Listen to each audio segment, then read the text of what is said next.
the students, faculty members, parents, and our senior guests who have come here for the convocation ceremony here. Now, I would request all of you to keep your mobiles on your silent mode and kindly rise up as we'll be having the academic procession coming now. So requesting all of you to kindly rise up. Thank you.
Good afternoon, everybody. I request you all to please be seated. Welcome to the Convocation Class of 2021 ceremony of IILM University. Madam, do I have your permission to declare the convocation open? The convocation is open. I now invite our Vice Chancellor of IILM University, Dr. Sujata Shahi, to address the students.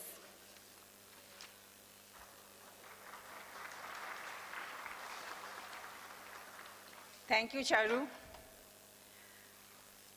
Sri Dharmendra Khajuria, Guest of Honor, Head Network Partnership at Bharti Airtel, Mrs. Malvika Rai, Chairperson IILM, Dr. S.Y. Qureshi, Chancellor IILM University, distinguished guests, proud parents, colleagues, and dear graduating students. I am delighted to extend a warm welcome to you all at this wonderful milestone in IILM's calendar as we celebrate the achievements of our students. This is an unusual ceremony in an extraordinary time, which reminds us of the simple joy of being together. Dear students, education is about growth, not just about grades. You have adapted and grown in this difficult time, which has undoubtedly enriched you and added to your academic success. IILM's journey in management education started in 1993 from Lodi Road campus.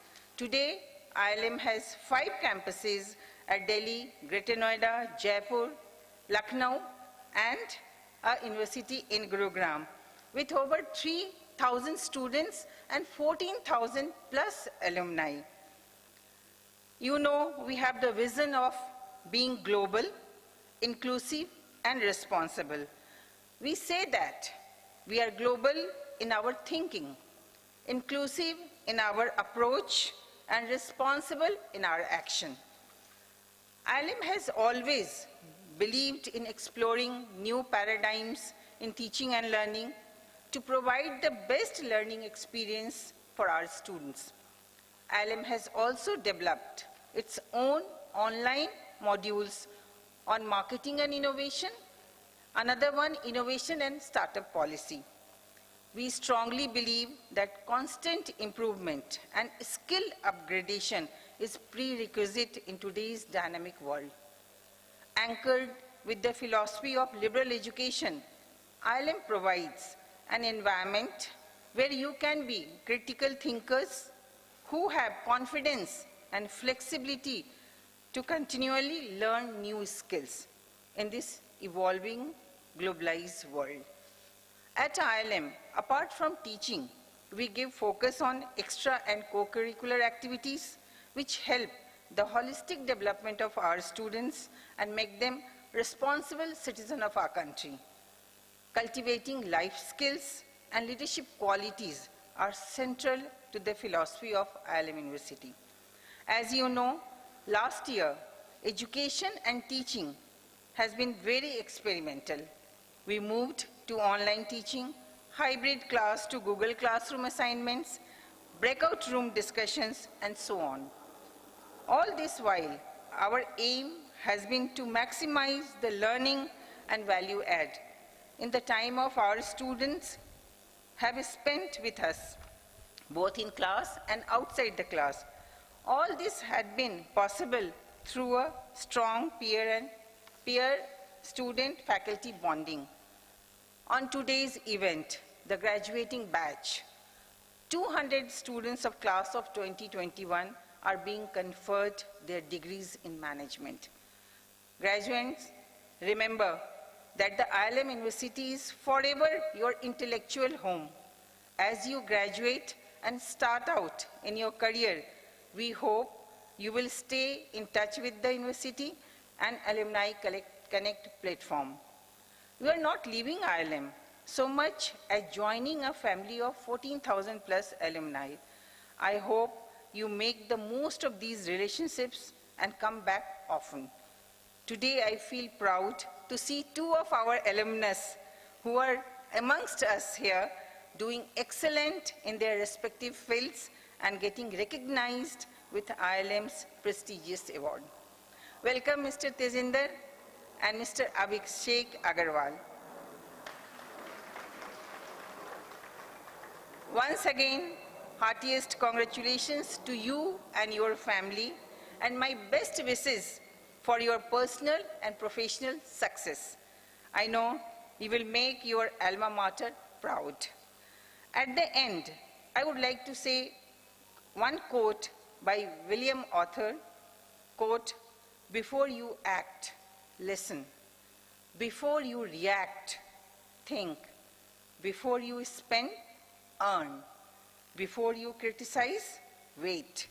Before you quit, try." Unquote. Thank you. Once again, congratulations. Good luck. God bless you. Normalized into a word that correlates directly with COVID-19. But here, my intention is to connect this word with all of you. You are unprecedented. You are a class that has done something never seen before in the history of education. Guest of honor, All of us have had a roller coaster ride from week-long quarantines to distance learning, mass classes to countless pending Zoom assignments.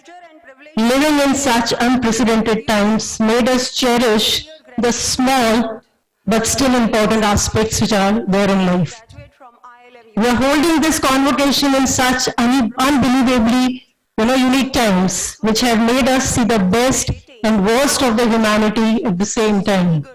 However, even through this crisis, we can use this time as an opportunity to keep our mind open for continuous renewal of learning, unlearning, and relearning. Even though you are graduating in the most challenging times in the history of mankind, the raft of opportunities, believe me, are available to you like never before. One of the most important challenges in one's life is to win the battle of mind, a mindset to move from a regressive one to a progressive one.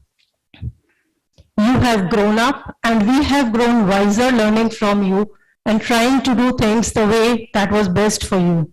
I thank you all for your support and cooperation, more so during these COVID and Zoom times, for your patience and hard work, for your commitment and perseverance. You will always be missed and we will be happy to hear from you from now onwards. And we will cherish these 2 years of memories with you. Thank you all on behalf of my colleagues. Every end has a new beginning. Today might be the last day of your association as a student of this business school, but I believe your learning will actually start now. It will not end until you are fully confident to meet the uncertainties and challenges and dealing with all success and failure with a positive mindset. Dr. APJ Kalam says, I quote, all technological advancements that we see today are the outcome of scientific exploration of scientists of earlier century. At no time man was beaten by problems. He strives continuously to subjugate impossibility and then succeeds, unquote. You have now become members of the growing community of alumni of the Institute. We will be proud in associating with you as the IILM Alumni Class 2021. As graduates, you are ready to make a profound difference as the next generation of global leaders in your fields. In all that lies before you, may God grant you wisdom, success, and true sense of fulfillment of your cherished ideals and goals. Congratulations, and I wish you all best in your future endeavors, both from myself, my faculty associates, and the management of IILM. All the best. Thank you.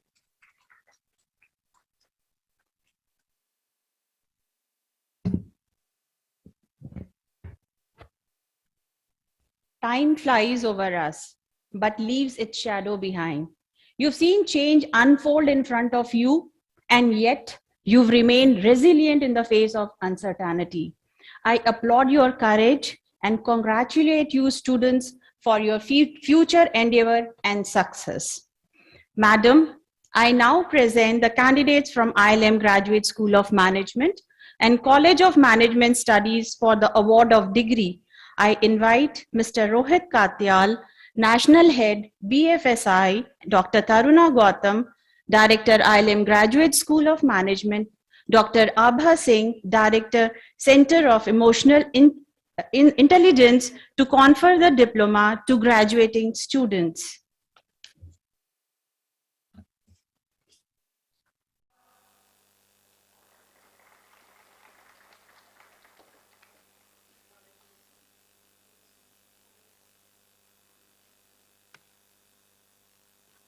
Ayush Taneja.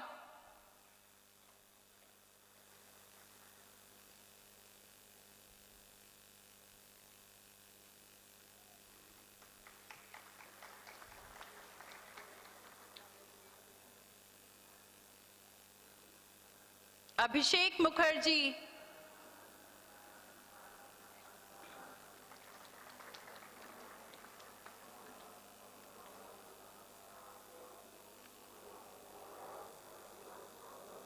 Akansha Sharma.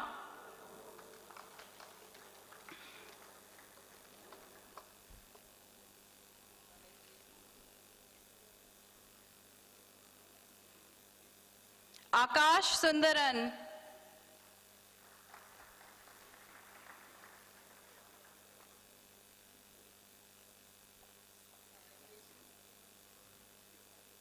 Akshit Saxena.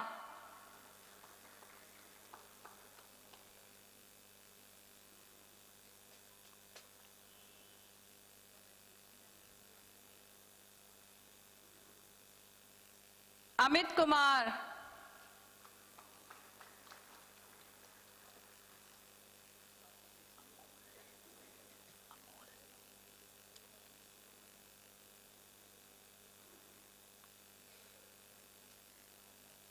Ankit Kumar Rai.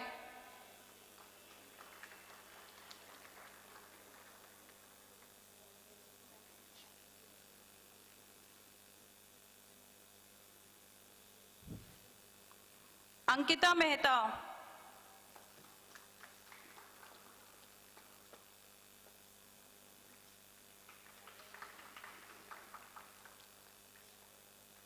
Ankush Bansal.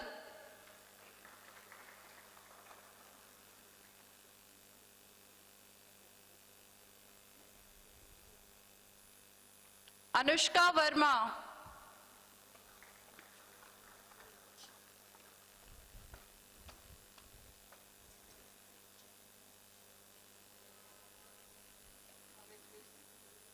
Arihant Jain.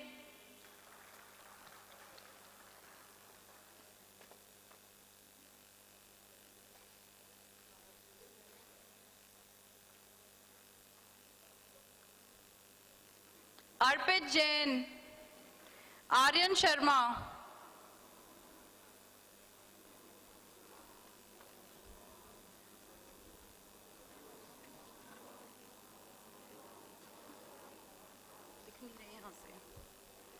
Ashwathi.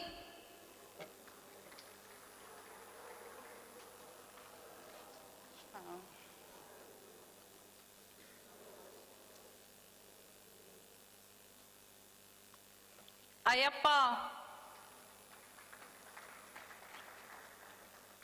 Dance using Python.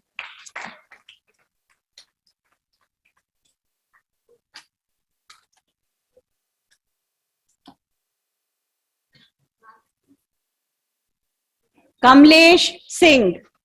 Kamlesh is elective topper in Marketing of Services, Strategy Beyond Markets.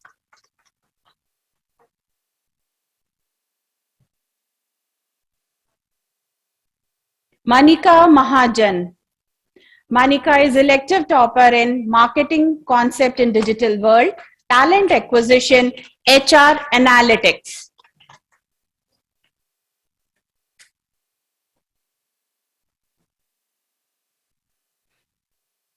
Mohit Kumar Goel.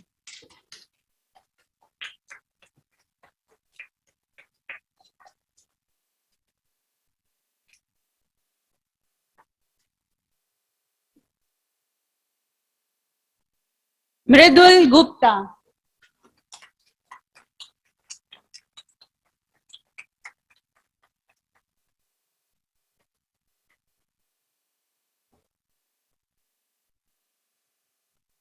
Nagrula Nagmani.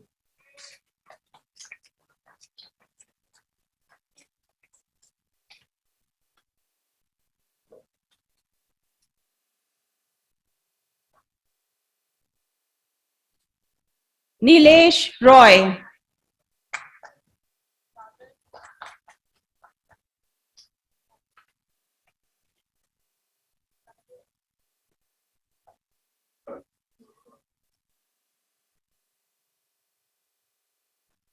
Nisha Rani.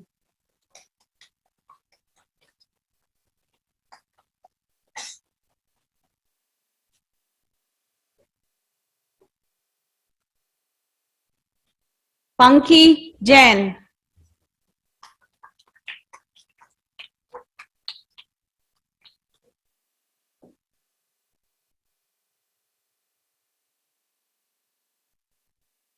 Pratima Kumari. In Banking and Risk Management.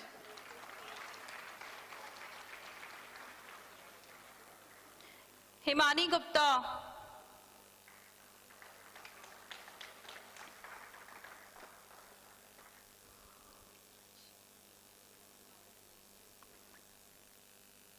Himanshi,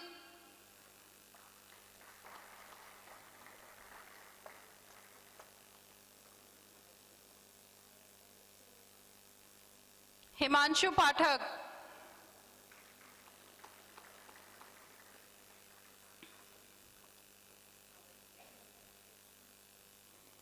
Ishali Gupta. Ishali is also an elective topper in managing customer value.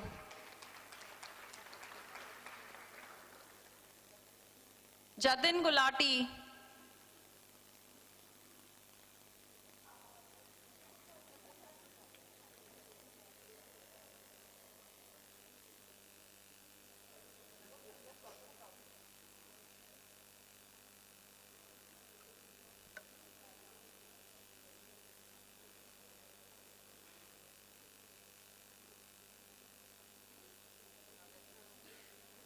Jatin Madan. Jatin is also an elective topper in banking and risk management.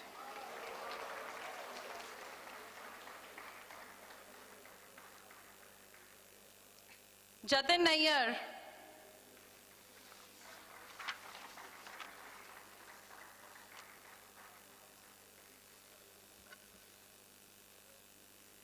Jayant Raghwani.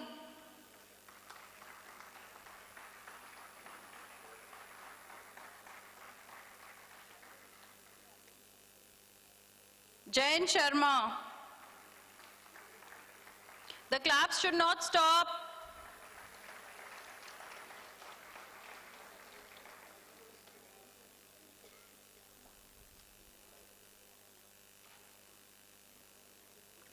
Jigyanshu Shah. Jigyanshu is also an elective topper in digital business and e-commerce. Kajal Dhankar. Kajal Dhankar is an elective topper in competency mapping and career development and organizational change and development. Kajal Kumari.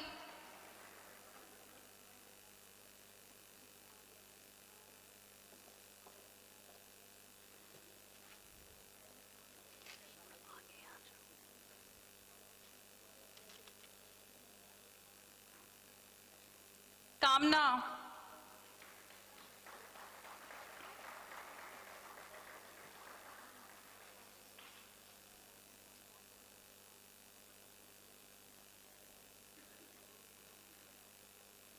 Kaustav Mehti.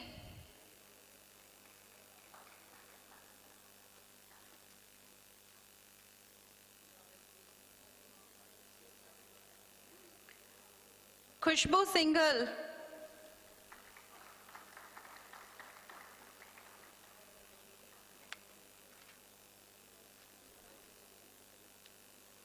Kirti.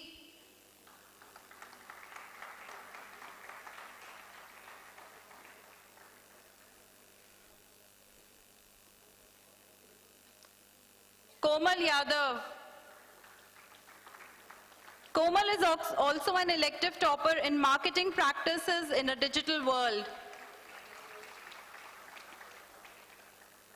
Kritika Srivastav.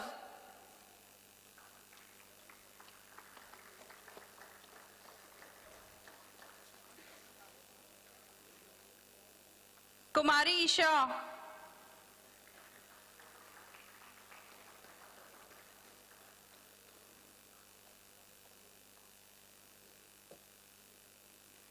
Lalit.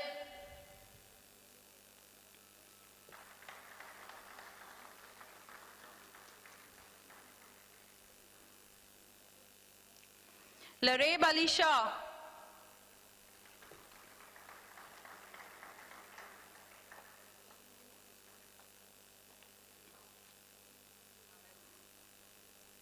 Madhur Chandok.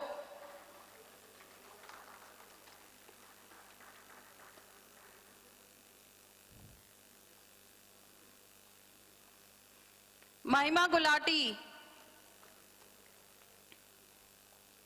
Mahima is also an elective topper in financial markets and services plus strategic brand management.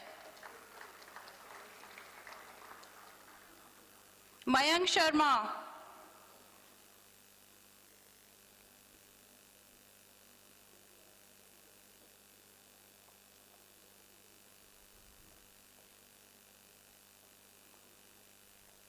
Meghna Dagar.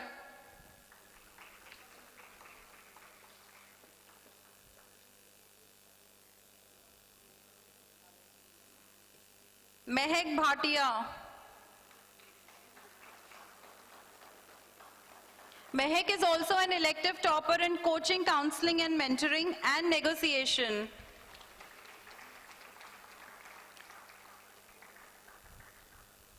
Mona Yadav.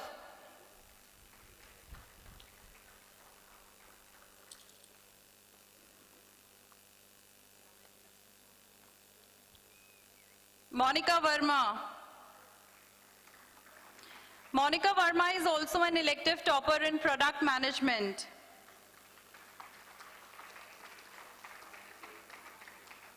Monica.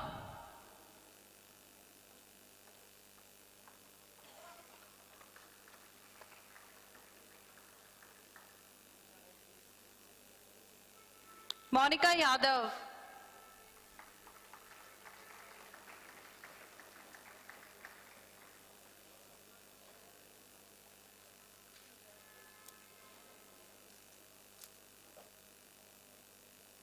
Mrinal Mevti.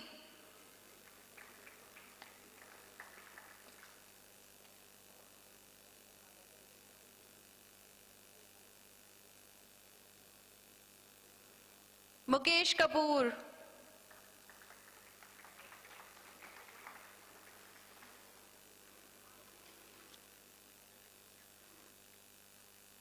Mukul Dhawan.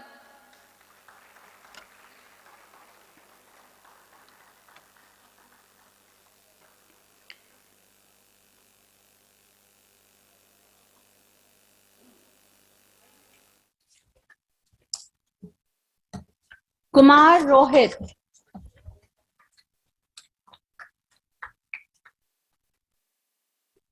Kumar Rohit is elective topper in business analytics, finance using Python, marketing analytics, new technology for business leader. Huge round of applause, please. Mohammad Naved.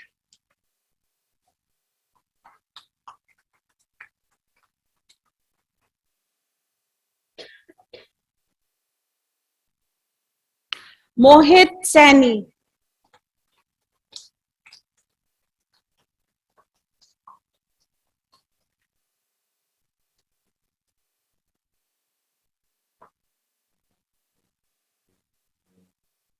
Mukul Kumar.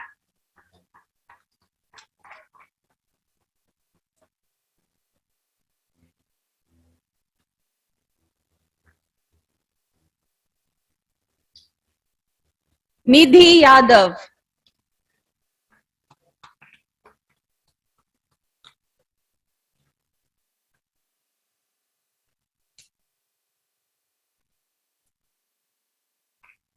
Palak Jindal.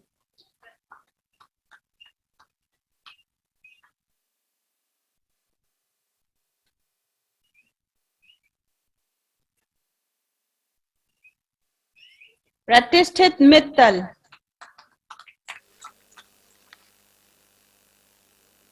Poonam Sharma.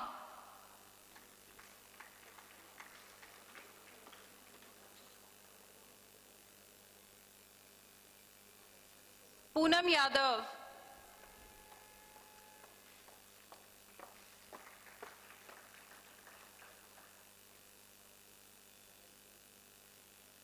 Prakhar Pathak.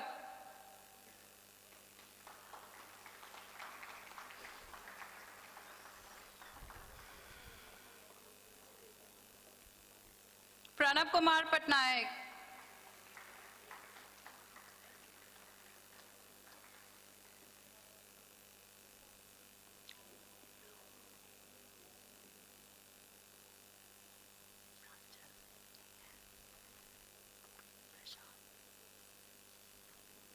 Prashant Chauhan.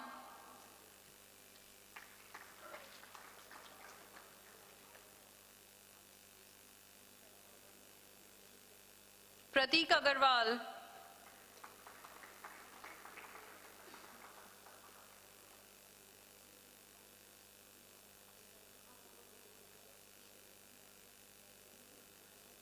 Prateek Kumawat.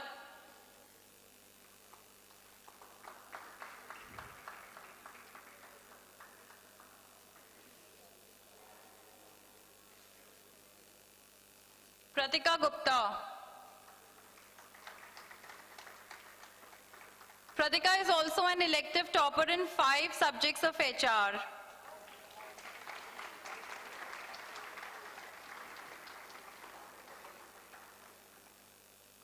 Preeti Sagar.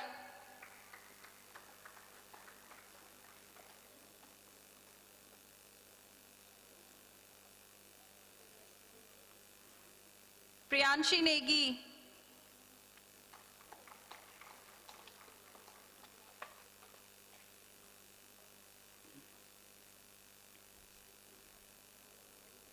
Pulkit Agarwal.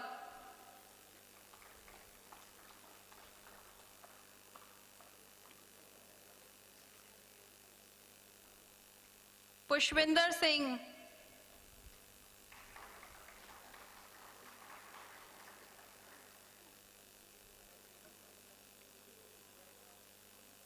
Raghav Kullar.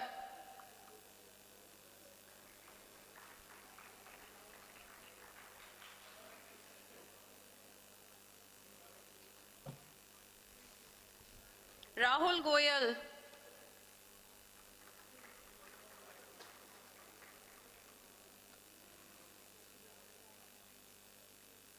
Rahul Mangal.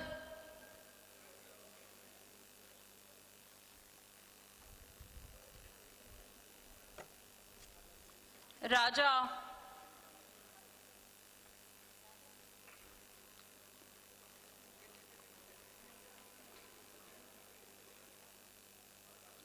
Raja is also an elective topper in business analytics.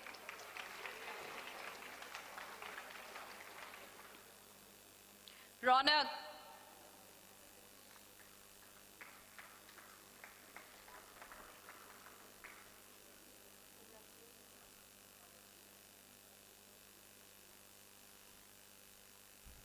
Richa Arora. Richa Arora is also an elective topper in 5 subjects of finance.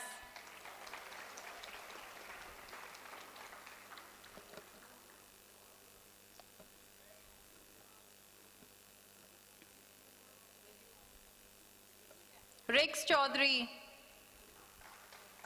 Rix is an elective topper in e-commerce business models, entrepreneurial marketing, and total quality management.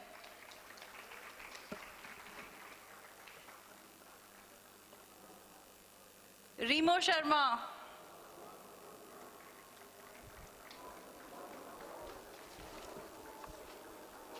Rishabh Kanpal.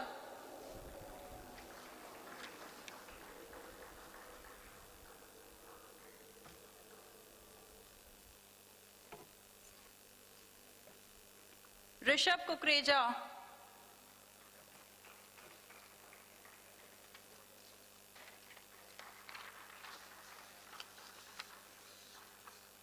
Rishabh Rao.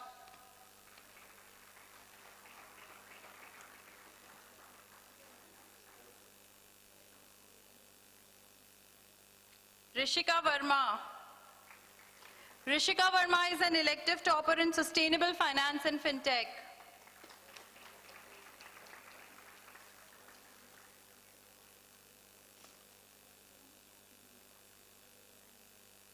Ritu Sagar.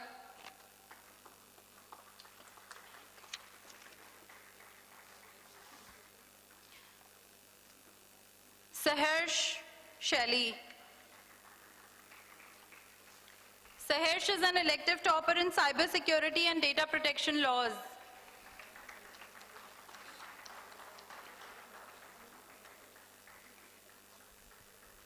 Sahil Goyal.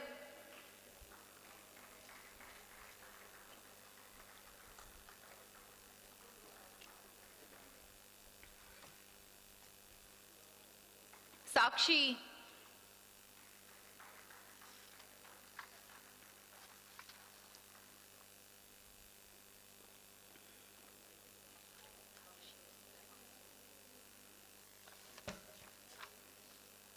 Sakshi Sharma.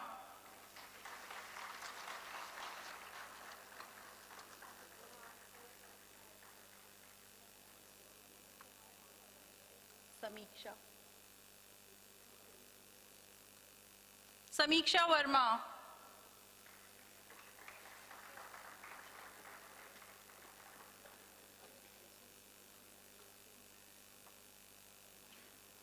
Saurabh Tiwari.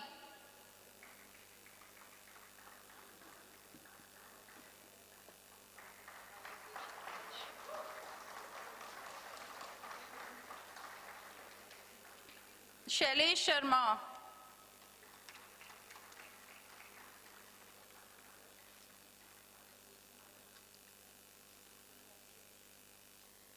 Shipra Sharma.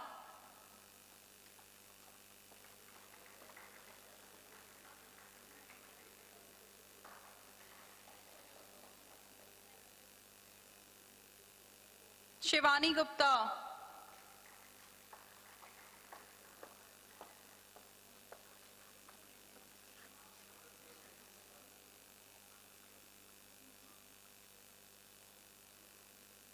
Shivani Yadav.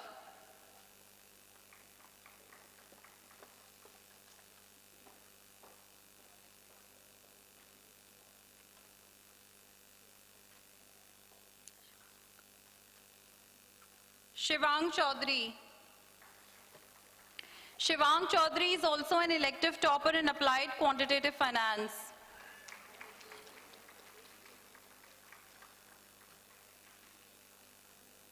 Shriti Kumari Singh. Shriti is an elective topper in industrial relations and labor laws.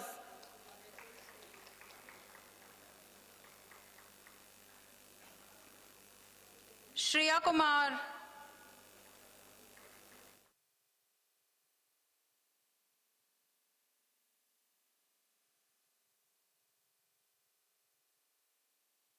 Kalyana.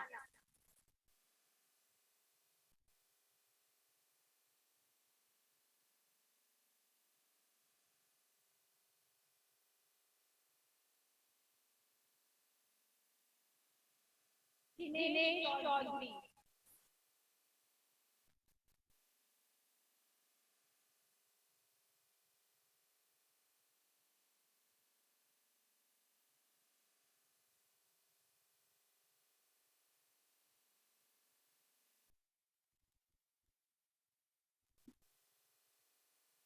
Ishika Agrahari.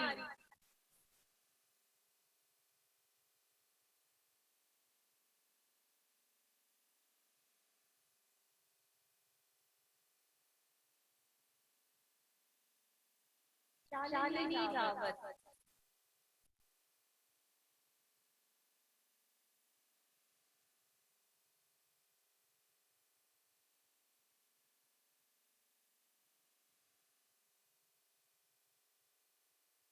Anamika Chauhan.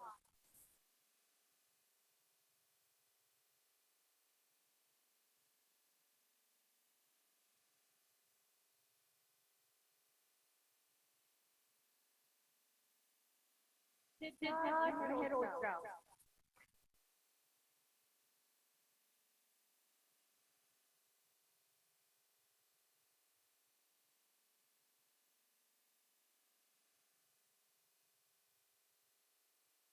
Suparna Chaudhary.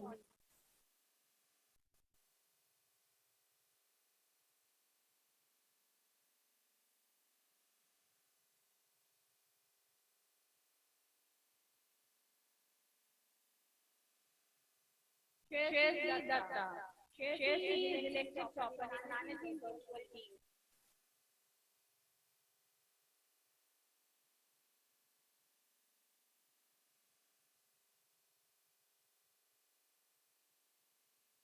Rishab Kumar.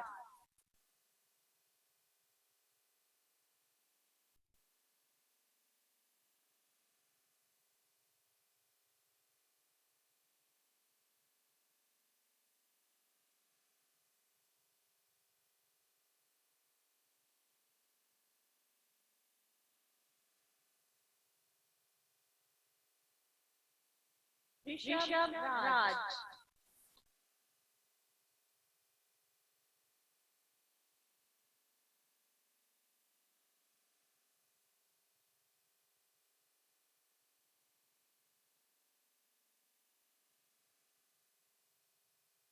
Rishabh is elected topper in managing World TV.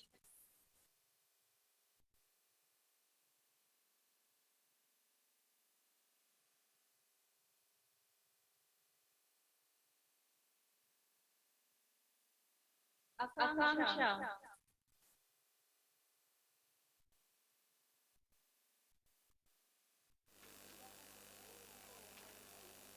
Tushant Tuteja.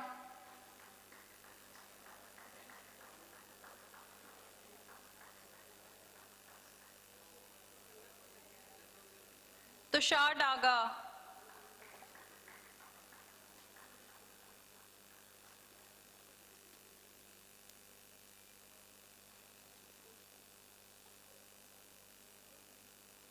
Tushar Tyagi.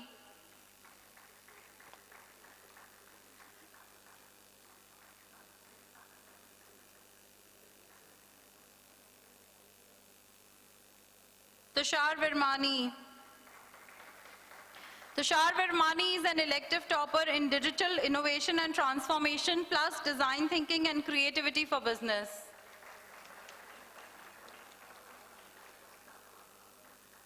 Urvish Bhoot.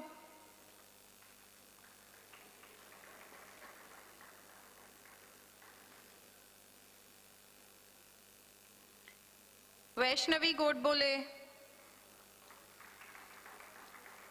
Vaishnavi is an elective topper in Marketing Analytics and Rural Marketing.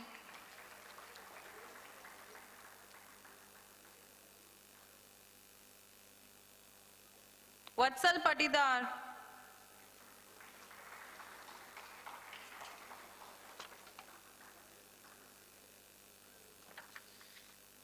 Vinay.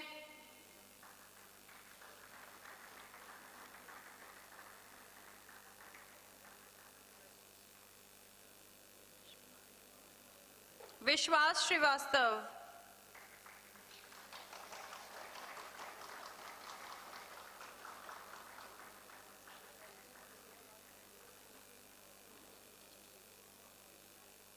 Rahul Saw.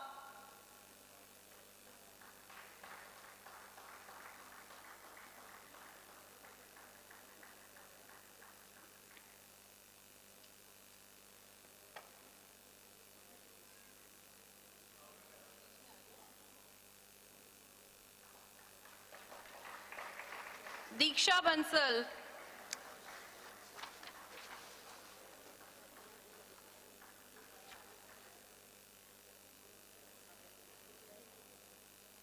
Megha Garg.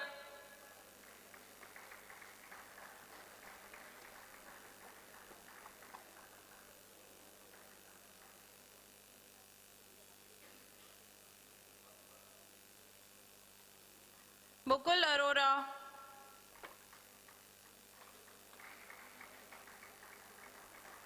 Paresh Shah.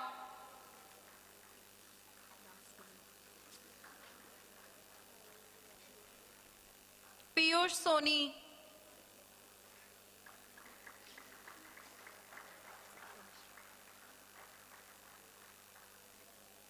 Sukesh Sivan.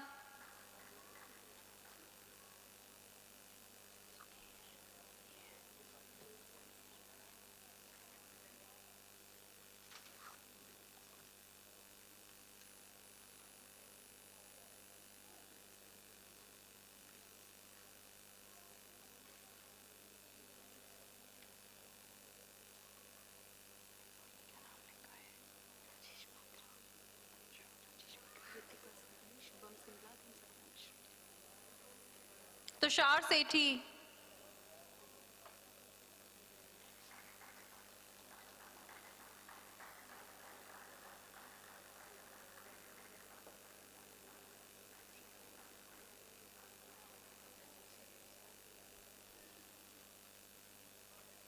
Kuldeep Sharma.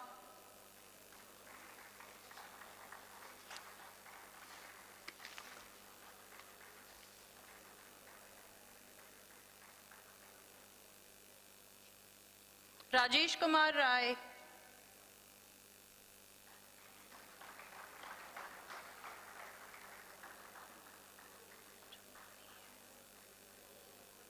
I'm sorry, Rajesh Kumar Pani. Rajesh Patra.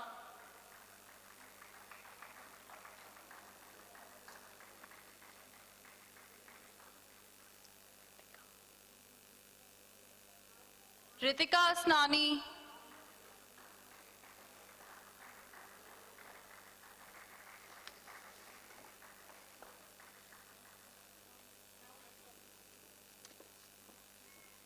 Shubham Singla.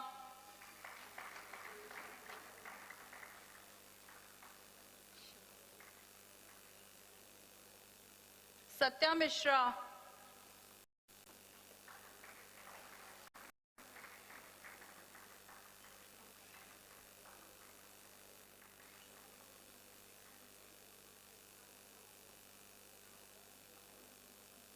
What's your name?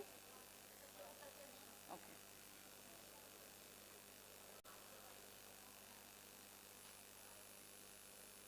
Rajat Bansal.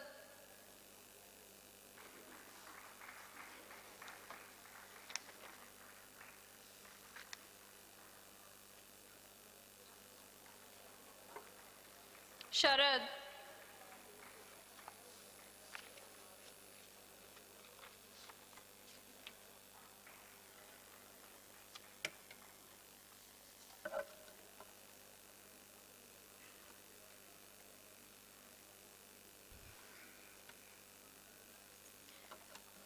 Madam, as we are done with the degree awarding, I now present students who qualify for Certificate of Merit for securing first position in the areas of specialization for the Best Summer Internship Project.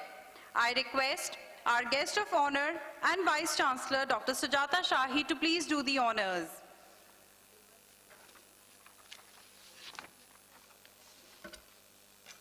So the Finance Area Award goes to Richa Arora.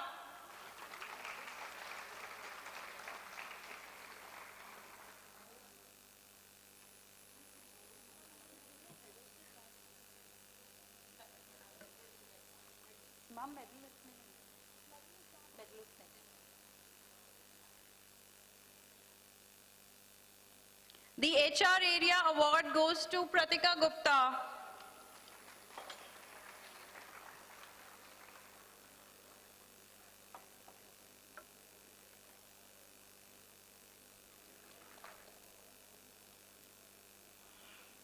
The Marketing Area Award goes to Amol Rowley. Operations and Technology Area Award goes to Rix Chaudhary.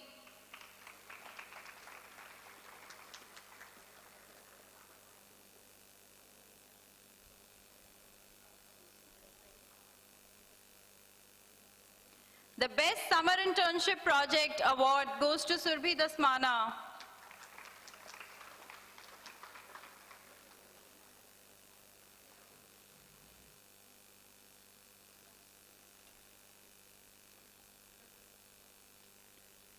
Ma'am, now I present to you the meritorious students who have been adjudged for the award of Dr. Kulwant Rai Gold, Silver and Bronze Medal in 2 categories. First, the award for overall excellence in academics and co-curricular activities. The Kulwant Rai Gold Medal for overall excellence in academics and co-curricular activities goes to Sonakshi Grover.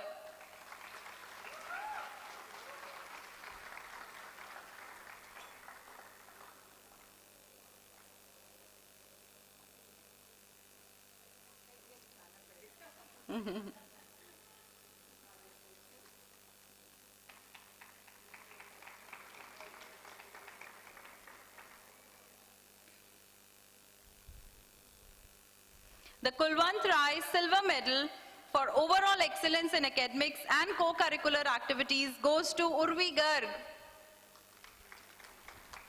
The Kulwant Rai Bronze Medal for overall excellence in academics and co-curricular activities goes to Raja.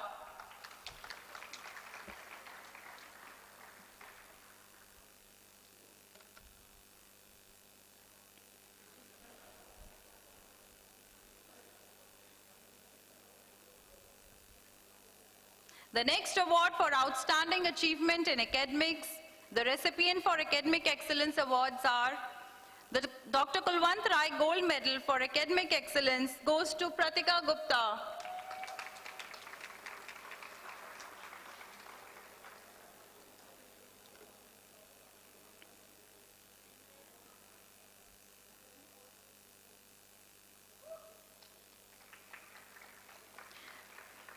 The Dr. Kulwant Rai Silver Medal for Academic Excellence goes to Surbhi Dasmana.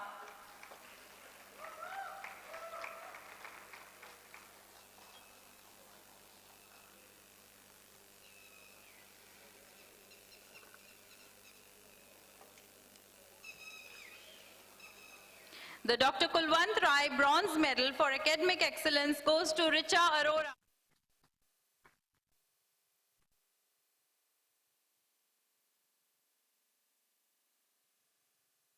I request Mr. Vishal Sharma to share his entrepreneurial journey and encourage few words of encouragement for passing batch.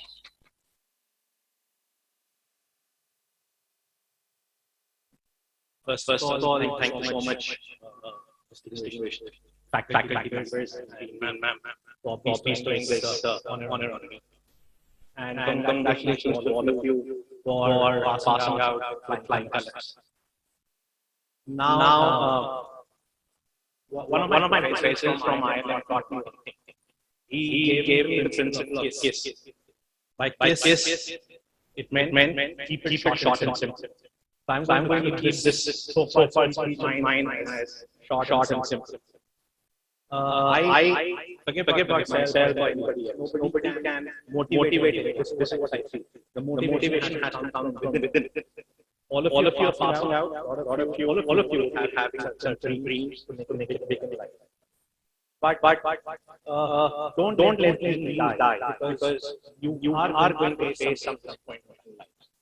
There would be certain challenges that you face now. You are stepping out in the big bad, dirty world. You've been throughout safe times of your home, school, college, MBA. Where have you been with all the friends? Now is the time that you will face the dirty politics of corporate world. Do not hear dirty. Do not make it personal. Just take the life that comes and face the challenges and be a good human being. If anybody asks you what would you like to be after 5 years, 10 years, 15 years from today, don't say that I would like to be GM or vice president or president of this company. My aim in life is very simple. Be a good human being first.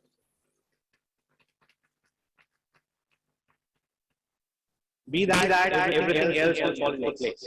Yes, we all look for recognition. We look for recognition from family, friends, from our teachers, from our This is a big honor. But even then, make sure that you don't fall by the side. Limited words to express what I am going through, but I wanted to share one experience which defines why I'm standing here. I remember my convocation day of 11 May 2012. I was sitting in my cubicle and while others were collecting their degrees on stage. I was then employed with IILM Lodi Road as Assistant Manager IT. I was there in my cubicle. Malvika ma'am came and asked, Abhishek, why aren't you attending your convocation? I said, ma'am, I should have received the gold medal. So she corrected me. There's a criteria to select the medalist, and if you are not getting it, you might not have fulfilled the criteria. But if you are deserving, I will honor you someday. I didn't know back then that honor will come after 9.5 years of that conversation. I would like to pay my respect to all my faculty members who were there, who supported me through my journey. Thank you, Sujata ma'am, Rahul sir, Nalin sir, Ruby ma'am, Amandeep sir, and the list goes on. Why I'm taking their names? Because they were there through with me when I was in this college, they were there with me when I passed out, or when I was working with Lodi Road campus. वो कहा जाता है ना, गुरु ब्रह्मा, गुरु विष्णु, गुरु देवो महेश्वरा, गुरु साक्षात पर ब्रह्मा, तस्मै श्री गुरुवे नमः. All the best, guys. I do not have any advice for you. Just take one mantra from my life. Do what is right, not what is easy. All the best.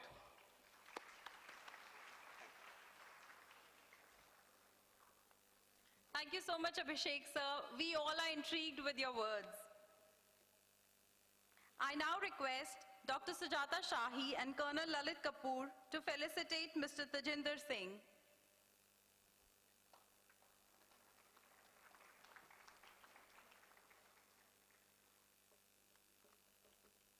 Our next alumni, Mr. Tajinder Singh, is an Associate Director, Forensic Business Intelligence Services at Deloitte, who has donned several hats in the past, organizations like Kohler, Reliance, and Future Group.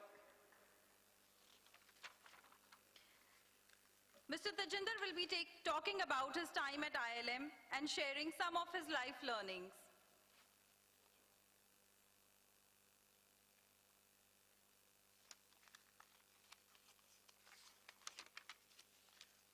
Convocation open. Convocation is declared open. I now invite our director, Dr. Kakoli Sen, to deliver the welcome address.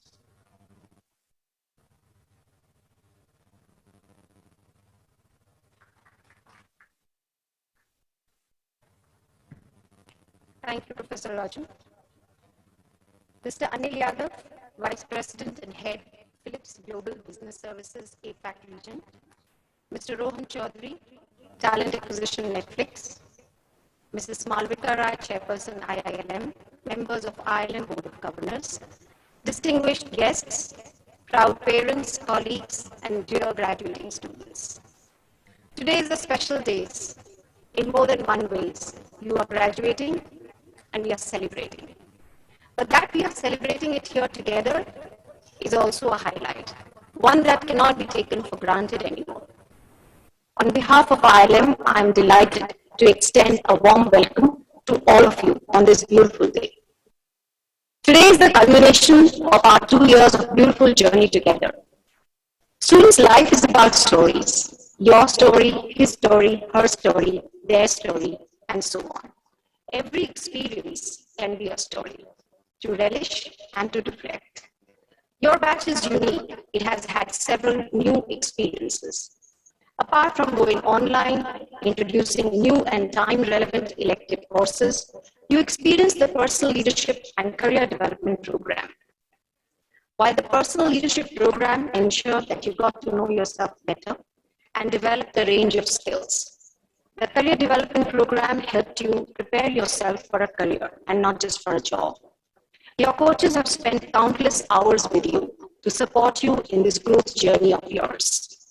The Public Policy Lecture Series was brought in for you to understand how policy decisions are taken and how they impact the environment around us. In this series, we invited several top public policy experts of India who have covered a range of topics such as e-governance, national security, cybercrime, Indo-US relations, geopolitics, etc. It is imperative that you as managers, as well as young citizens of India, understand the role of government in shaping the country's economy and solving problems. The most recent example has been in the way she could not make it today in person. However, she has sent her message.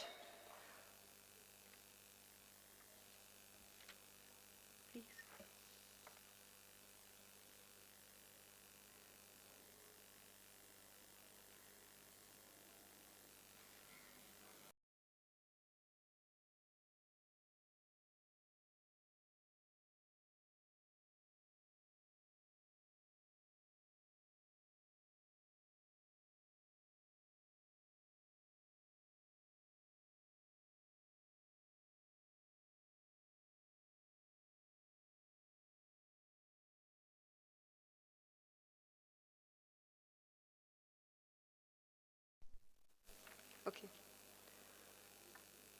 Topics students chose this year were stakeholder analysis, impact investment, menstrual hygiene, street food, CSR, agricultural inputs, fintech, urbanization index, tobacco advertising, agile HR. Students also ventures in non-dairy farming.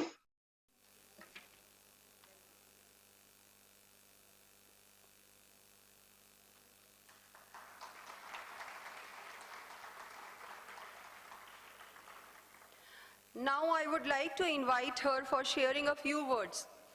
Dr. Sona.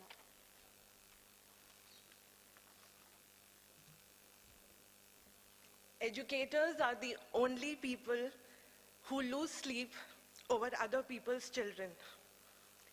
I think all the teachers are going to agree with it, and so will the parents. Good afternoon, everyone. It's indeed an honor to be present here today. I was really not, expecting this award. And this is a testimony of your love, your respect, and it's going to be cherished. It means a lot. It's been a delightful journey of 2 years with you, both inside and outside the classroom, not only in the physical mode, but also in the virtual environment. And I'm glad today that I don't have to tell you that put your videos on. My heart swells with pride to see all of you transition from students to professionals, and you have suddenly grown up and matured. I'm glad that you are pursuing your dreams. As you step into new ventures, do not stop trying, do not stop learning. Live your life to the fullest and keep making us proud. For I know that you are braver than you believe, stronger than you seem, and smarter than you think. Needless to say, even though your MBA is over, do not hesitate to come back to the campus anytime. This is your alma mater. We'll be always waiting for you to come back. Some of them told, we have never been invited back by you, that's why we never came in the last 1.5 years. I think you don't need an invitation, you can come anytime. And you are feel free to connect with us. We are just a WhatsApp away. I thank IILM for this recognition and award. Thank you, students, and God bless you all.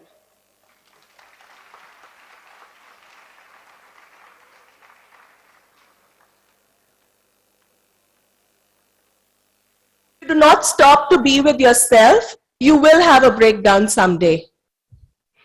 Okay? So I think I've covered all my points. Yeah. So I really hope you do remember these points.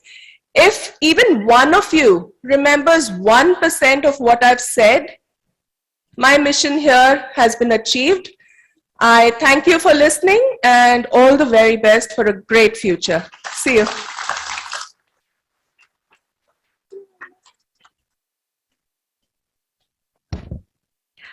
Thank you, Vishal. Thank you, Monisha, for your inspiring words.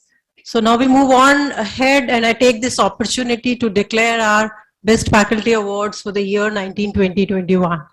So I'm sure you all have voted for your faculty. So any guess for the faculty for the core courses?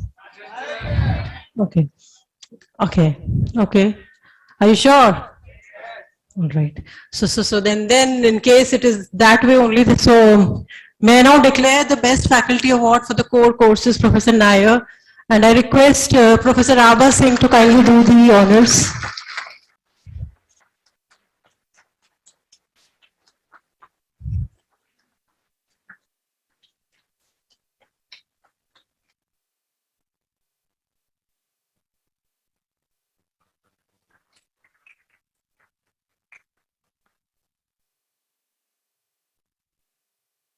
Mr. Akshay Narula.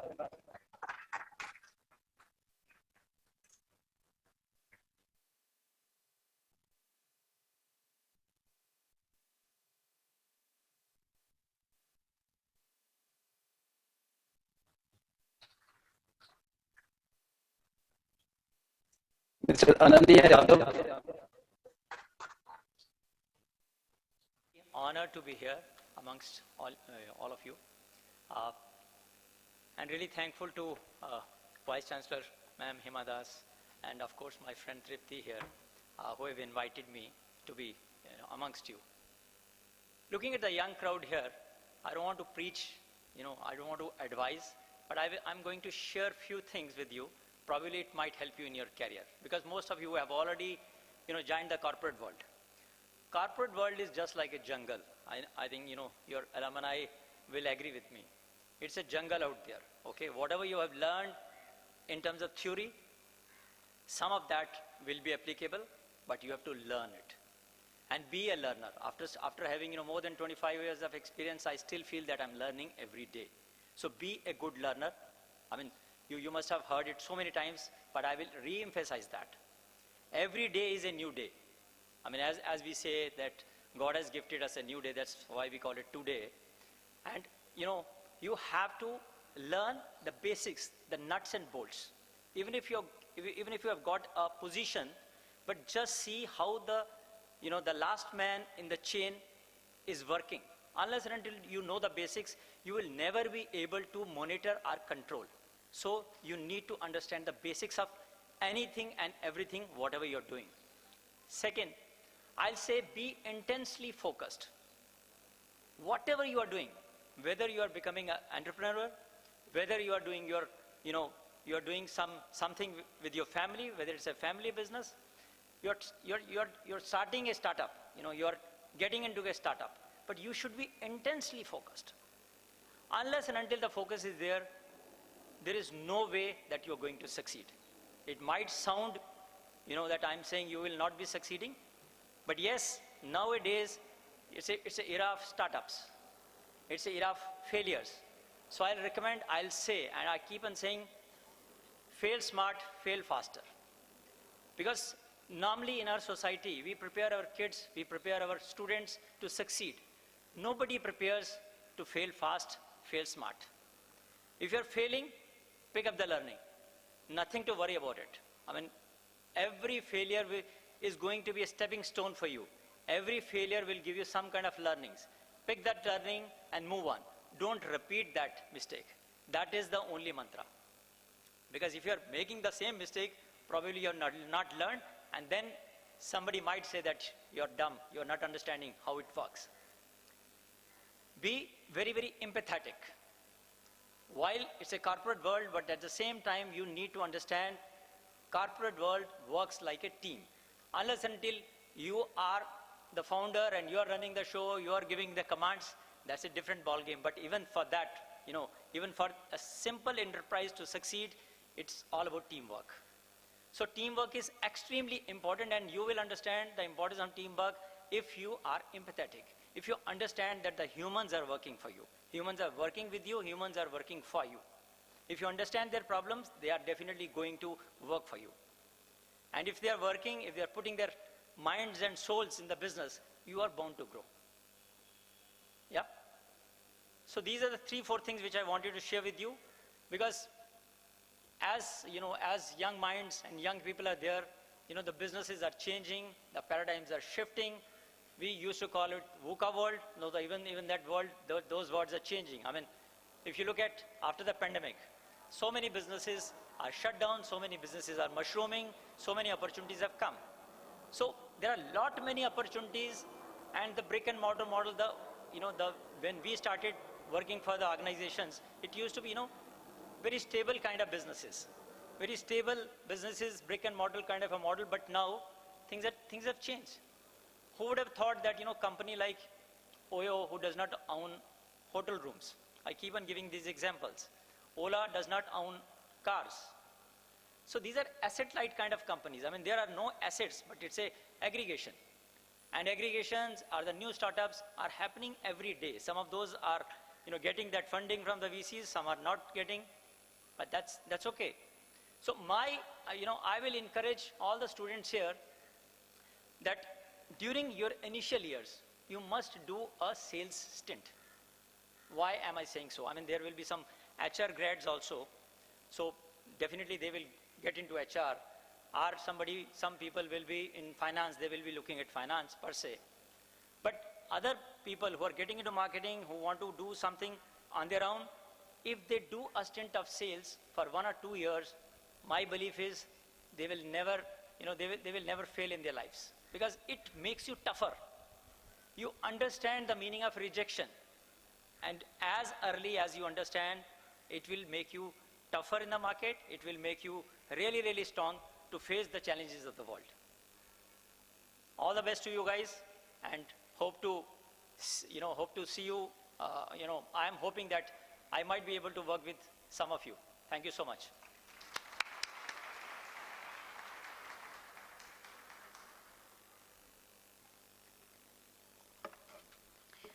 So, as you rightly said about the transition in business models in the previous era and now, and I'm sure our students would have taken a lot of insights from the change, the paradigm shift that is happening in today's world. Your insightful words have surely enlightened us, and I'm sure the students will follow your path for carving out their success in life. Thank you so much, Mr. Dharmendra Khajuria.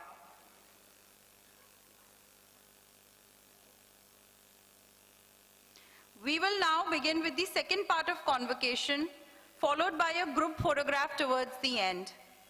All should remain seated in their seats. Can we have the video? Is it there?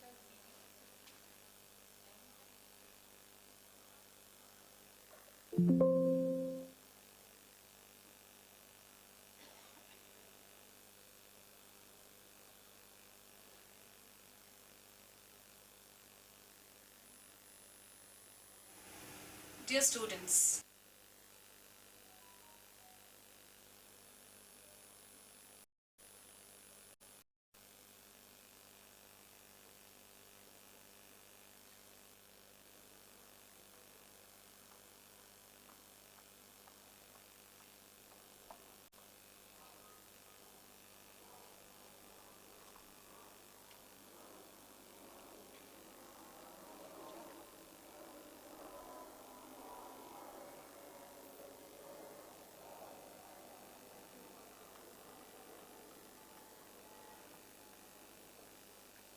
Let's have a look at the video Dear message students, from Dr. Vidisha. I am humbled and honored to receive the award of Best Faculty. And this is possible because... Chawla.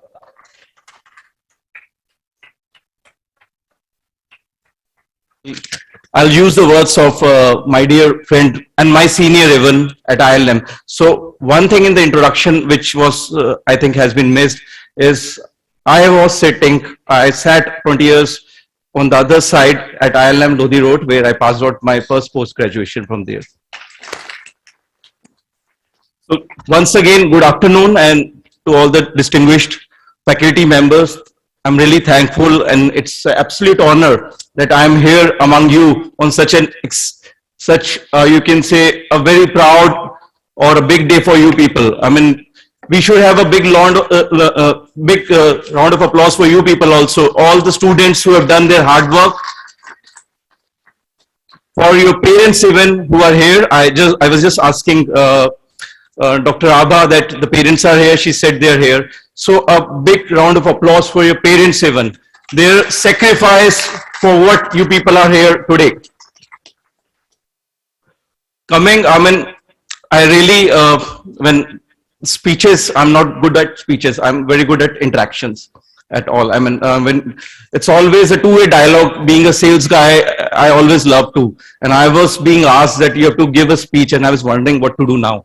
I mean, then I took 2 pages and wrote, but I think so I should leave this and talk something else, right? And thankfully, Miss Monisha had already given very inspiring words. She is a mind coach. She said you should be learner, and on top of it, being a better human being is the priority, is what Mr. Vishal has told us here. I would like to give some sort of corporate gyan, I mean, coming out. I mean, when I stepped in your shoes and I started my career, I followed one philosophy, and this is a very successful marketing campaign of 90s, whether, I don't know whether you remember it or not. Hero Honda motorcycles started with a campaign called Fill It, Shut It, Forget It. So, Vishal, you must be knowing this. I mean, it's in the 90s it all started, and that campaign was directed towards motorcycles mileage. I used that concept when I started my job. For me, the context here of Fill It is when I was assigned the first job, I filled myself with lot lot of information regarding that project, that assignment, that work given to me. Shut it means I was shutting it with the framework I was drawing around the responsibilities. For me, it was getting into detailed planning, breaking into detailed goals. It can be daily, weekly, monthly, shorter, longer goals. And I was shutting the entire framework around that. And forget it, not for me. I was not forgetting my assignment, by the way. It was for my manager or my supervisors that you now forget it. You have given me this responsibility and let me take this ahead. I'll shoulder this ownership from my side. So that's the concept I would always have been following till date, and I want you also to follow the same. The second thing I really tell everybody, and I do it, I work for CTC. I'm sure you must be wondering CTC here around.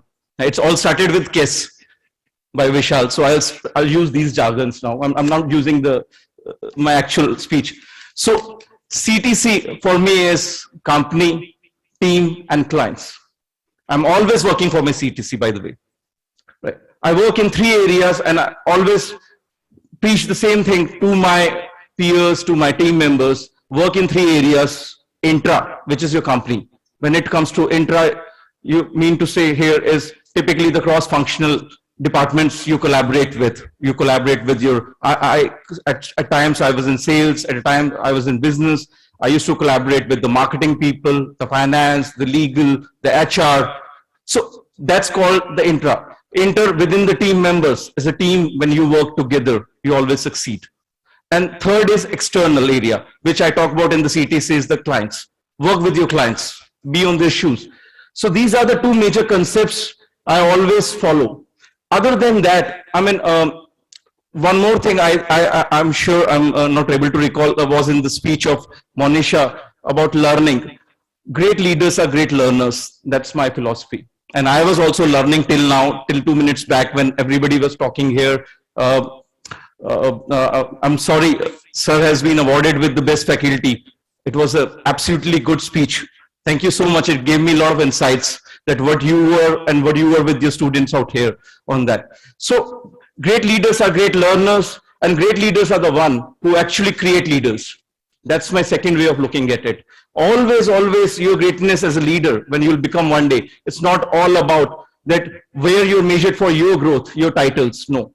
And in fact, you had covered that also in your speech. I talk about it here is that the leaders should be measured by the growth of the people in and around yourself, your peers, your team members, as well as your higher ups. It's a holistic growth we work. And that's where I always aim and try to work upon. I do learn, I do relearn, I do unlearn. It's a continuous process for me. And as and when as a leader, in fact, when your teams start growing up, there are a lot of conflicts coming in. Okay, and when you handle large teams, naturally this part comes in. There you don't shy away from conflict management, right? As a leader, you should always work towards ensuring that your team discuss.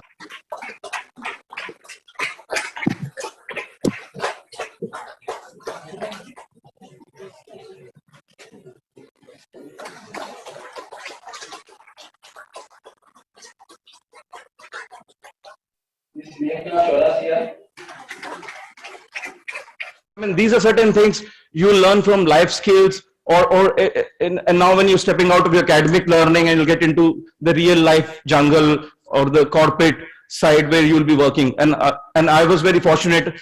There were so many mentors who were always there with me on that front, right? Other than this, I mean, coming out from the leadership, I always remember one quote.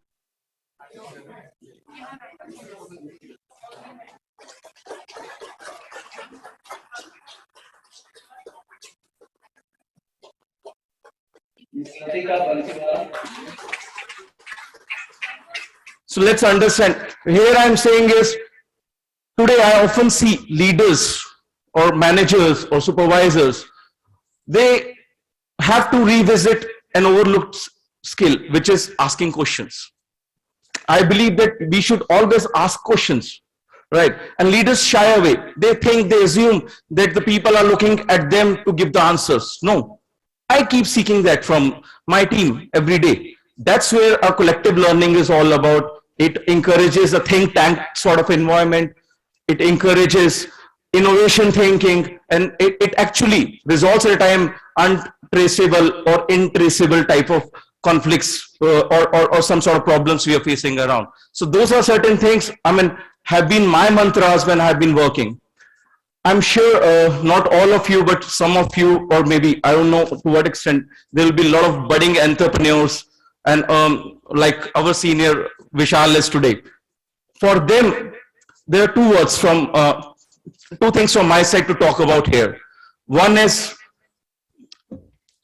where do you want to invest? My question I ask when entrepreneurs, when we been a part of mentorship programs at certain fintechs or startups, where I ask them, where do you want to invest? So my answer to them is always, invest in PPF. I'm sure you must not be, PPF, what I'm talking about is put people first here.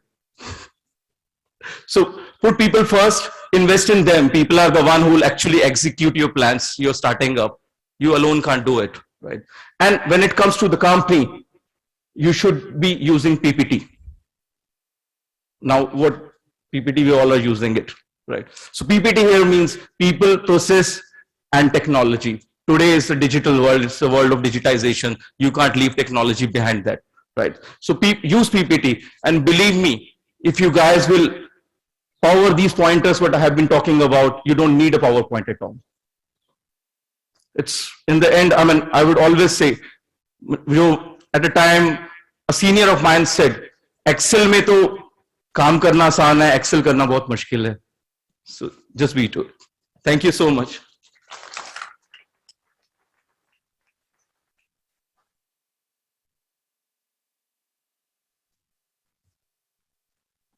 Thank you, Mr. Rohit, for your insightful and encouraging words. Emphasizing on dialogue, we have learned new pointers, new abbreviations like PPF, PPT, CTC, KISS. Thank you so much. Definitely we will. I'm sure the students will follow the path for carving out their growth and success in their career life. Thank you once again.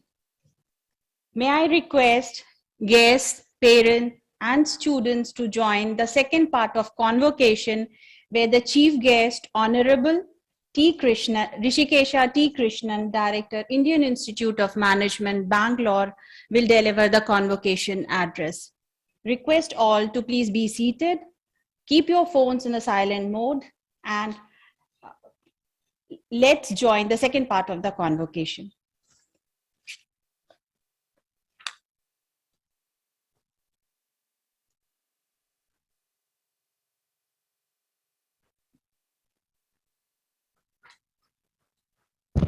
Meanwhile, we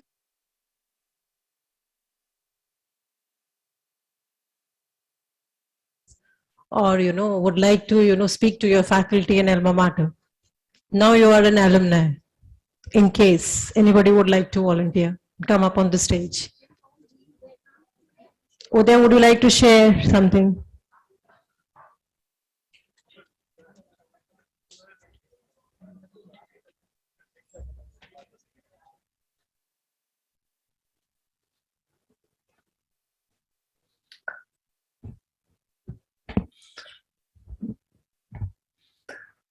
First of all, thank you everybody.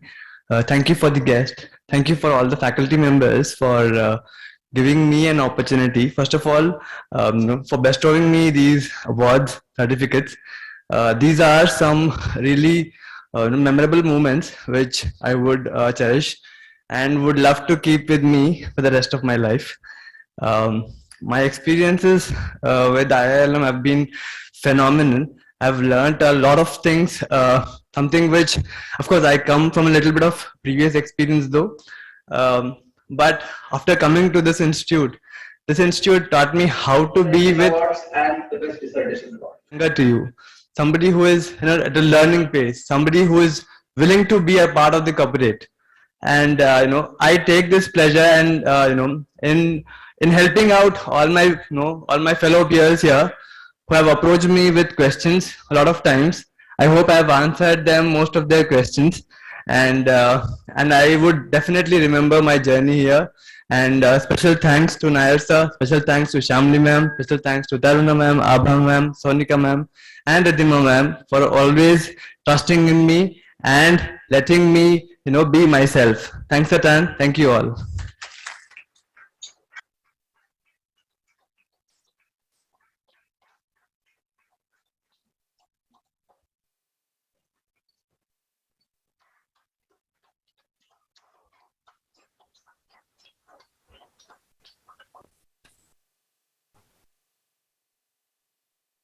Technology and Operations Management papers, the first position went to Mr. Ayush.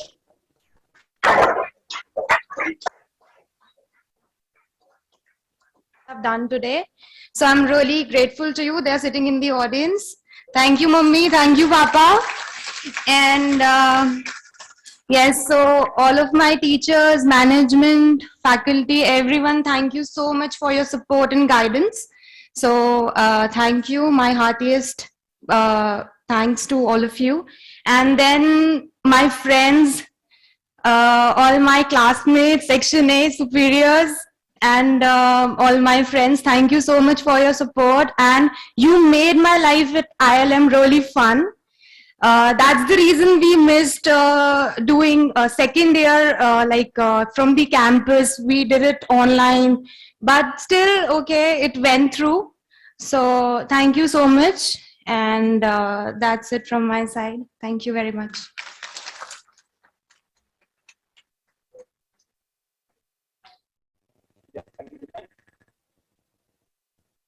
The Best Summer Internship Project Award also goes to Ms. Sri Ranjan.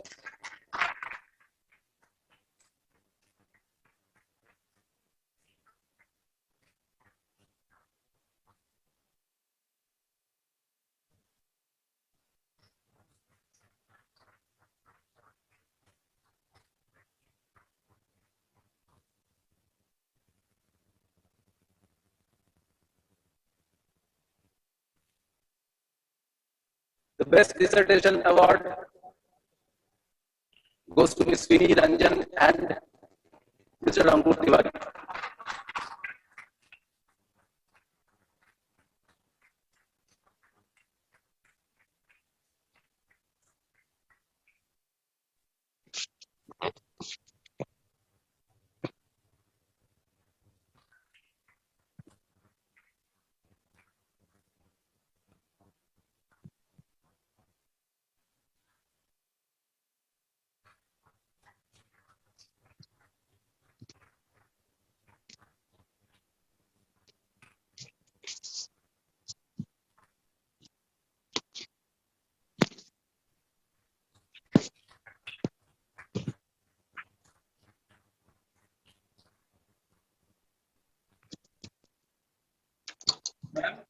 Ma'am, I now present to you the meritorious students who have been adjudged for the award of Dr. Kulwant Rai, gold, silver, and bronze medals in 2 categories.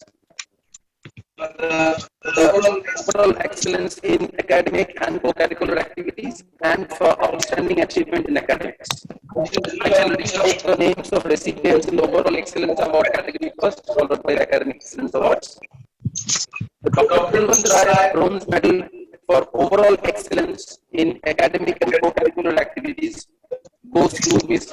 Amisha, Ms. Ashmita Kumar.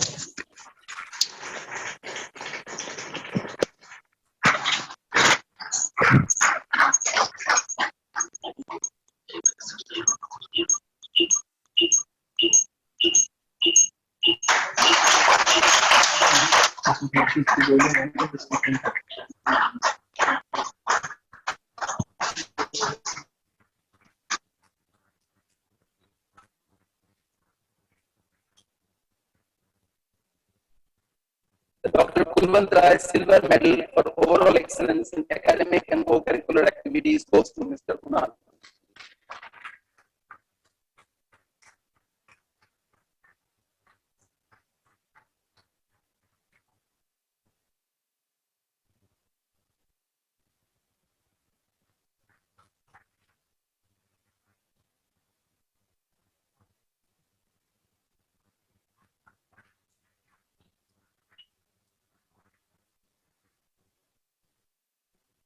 indicated for the gold medal.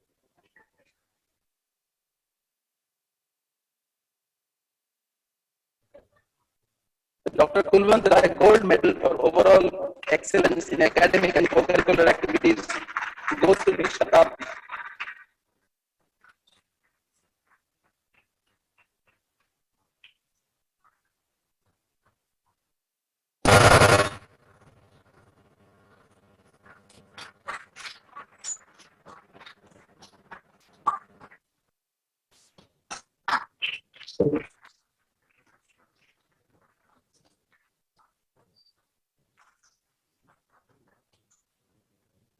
Now I shall read out the names of recipients of excellence awards.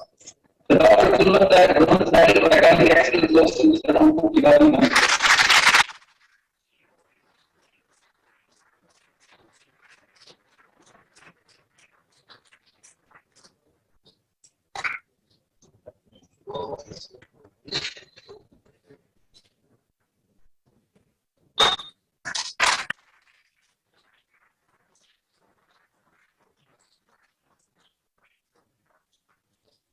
Dr. Kulwant Rai Silver Medal for academic excellence goes to Ms. Sani Prasad.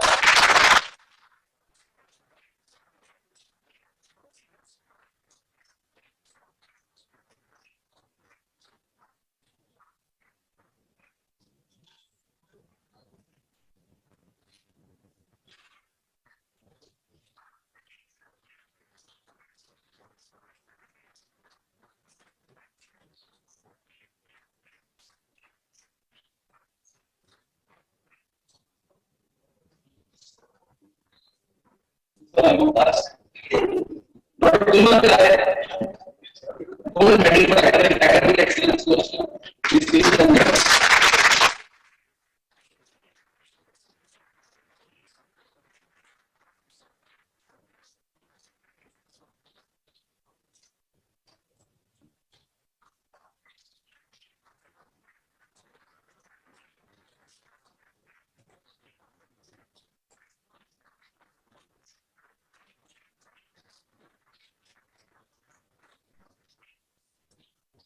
And this concludes the student awards and it is time for unflying inspiration. So I request my colleague Dr. Shivani Kurana to do that.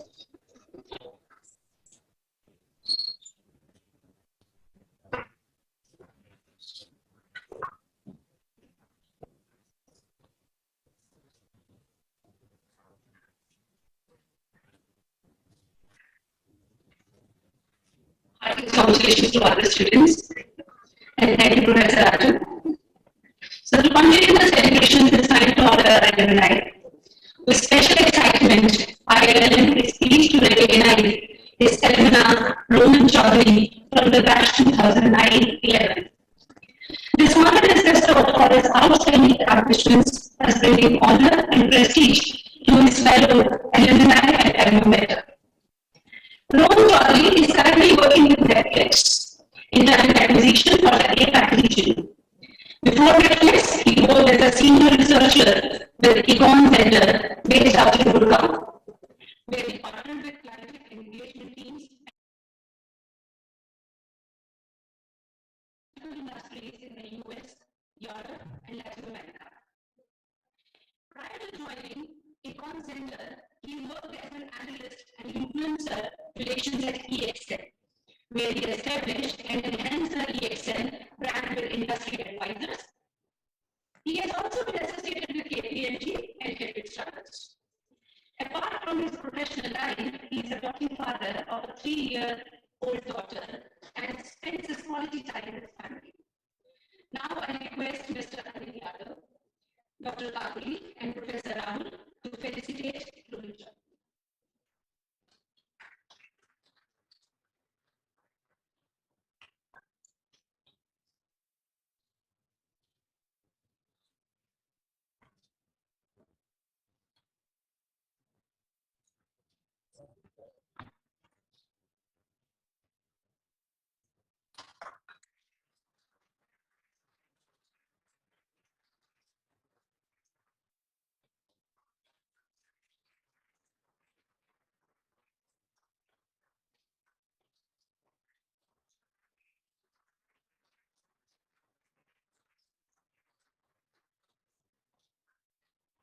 request Mr. Rohan Chaudhary to address the students to say few words.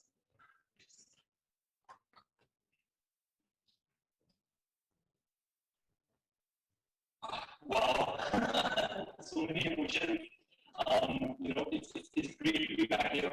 On the way here, I suddenly felt a little panic that maybe I have not been submission afternoon today, so that I happened on the way to.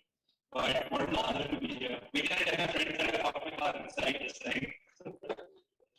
Great. I stayed up quite late last night, getting something ready to say to all of you, congratulate you. So here I go. I hope you enjoy this. Good afternoon, everyone. My name is Rohan Chaudhary, a father, a husband, alumni of this college, and now a career matchmaker, or I like to be called a talent seeking exercise sometimes.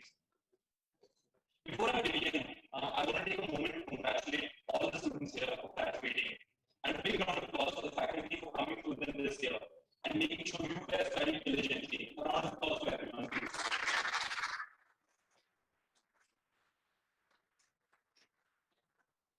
If I had one word to describe your journey, that word would be unprecedented. Unprecedented is defined as never done or known before. And I'm sure all of you have heard this word countless times over the last year, being normalized into a word that correlates with COVID-19. But here my intention is to connect this word with all of you. You are unprecedented. You are a class that has done something never known before. You see, all of you had a roller coaster ride. From month-long quarantines, distance learning, mass classes, I'm pretty sure countless pending online segments, not being able to visit the Devils Colony market, unmarket, or even the CC behind the college. You have that one right there. So, can you congratulations, graduating class of congratulations.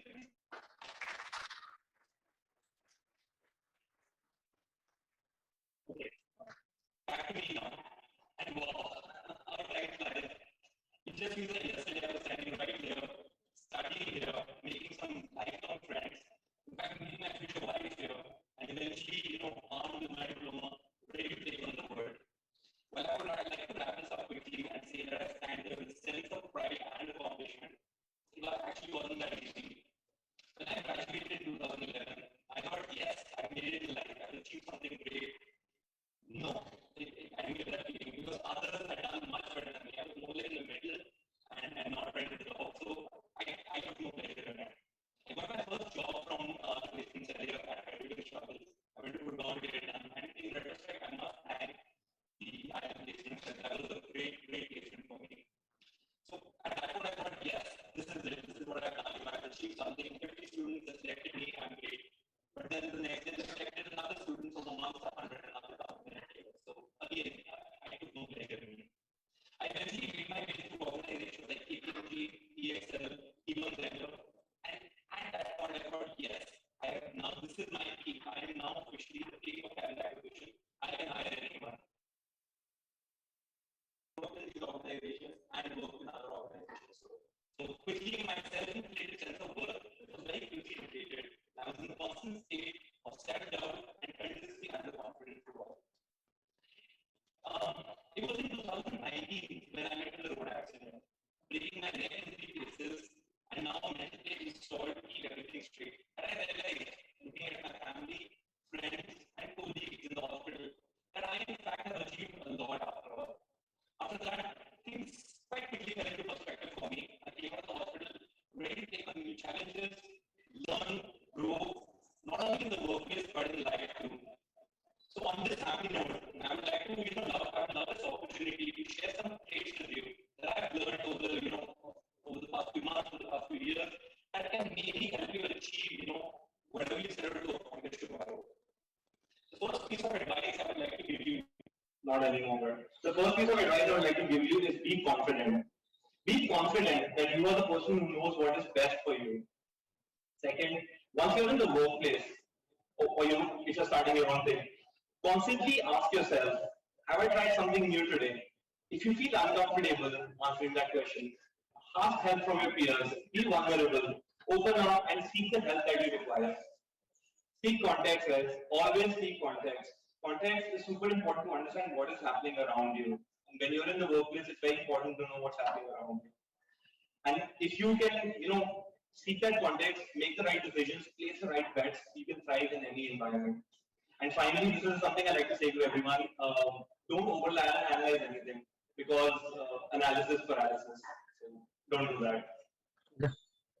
I did not learn all this while I was knocked out in the hospital. It didn't just suddenly come to me. I learned this when I joined Netflix, and that was like 6 months into my career. So it was a pretty long journey to get there.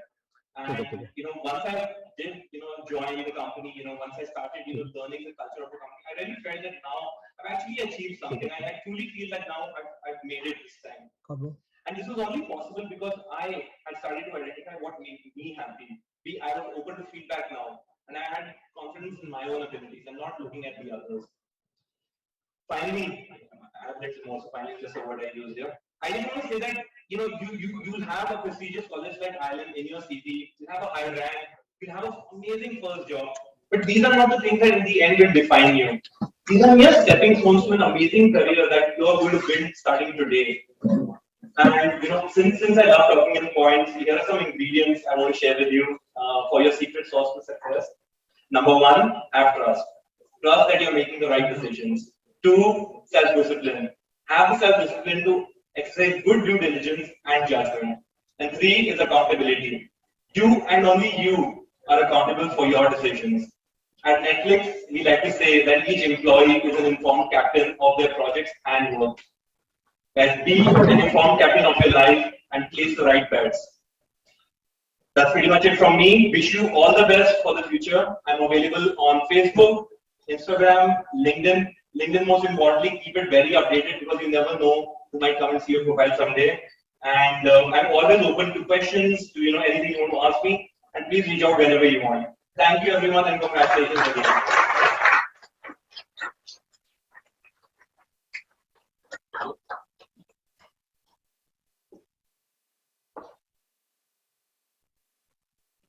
Thank you, Rohan. Great having you here today. So it's now time for the Best Faculty Awards. For a teacher, possibly this is the most important award that we have over one academic cycle. So we have a system, sir, wherein we seek student opinion on who is the best faculty for year 1 and for year 2. So that is how we come to celebrate this effort that we put together. The last 1.5 to 2 years have been very challenging. You have been part of that entire online delivery. We have tried and tested new ways of reaching out to you. So let me not delay further. I once again request our director, Dr. Tapuli Sen, and Mr. Anil Yadav to speak for the honors. Let me first of all read out the Best Teacher Award for core faculty for core module, first year module. The Best Teachers Award for core module for this batch goes to Professor Sapna Jay.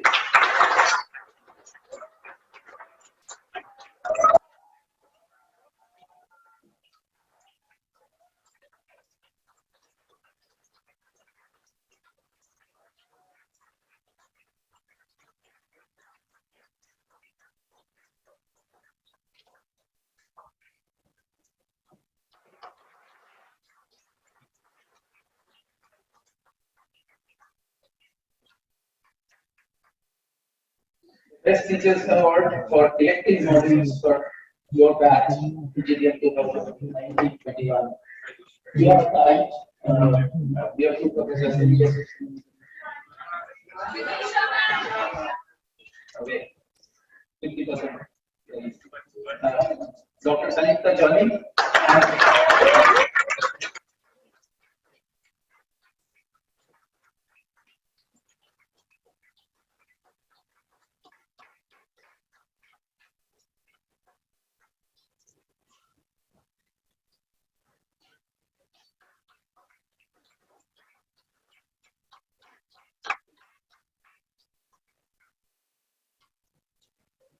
And Professor Rahul Mishra.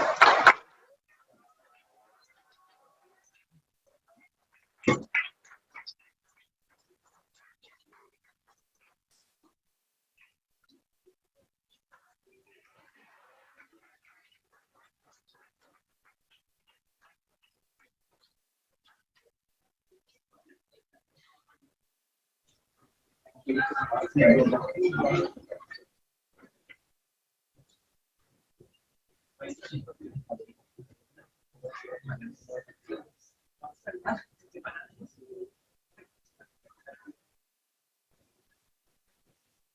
let me now introduce to you our chief guest of the day. Mr. Anil Yadav is Vice President and Head of Philips Global Business Services Asia and Pacific. He leads operations in India, China, and Philippines. Mr. Anil brings with himself over 20 years of experience in building and leading global business services, in-house centers in India and global organizations. His knowledge and understanding of global business services organizations and their growth trajectory is spread across a wide spectrum of businesses and functional areas. Having previously worked as the head of business operations in Novartis, Mr. Anil is credited with leading the company's worldwide effort in creating industry-leading analytics, medical operations, and patient access capabilities by moving work from 40+ countries to global hubs located in Hyderabad and Dublin.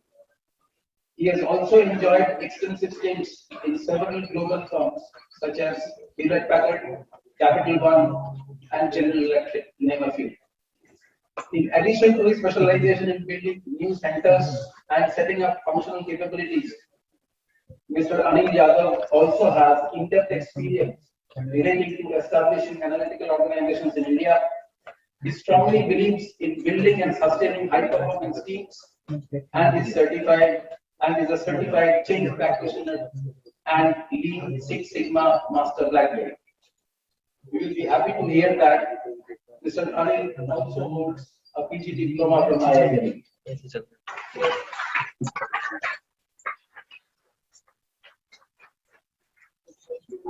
you want to set a target for yourself 20 years down the line, 12 years down the line, we have role models in front of you. Clearly. Sir, I now request you to please address the students.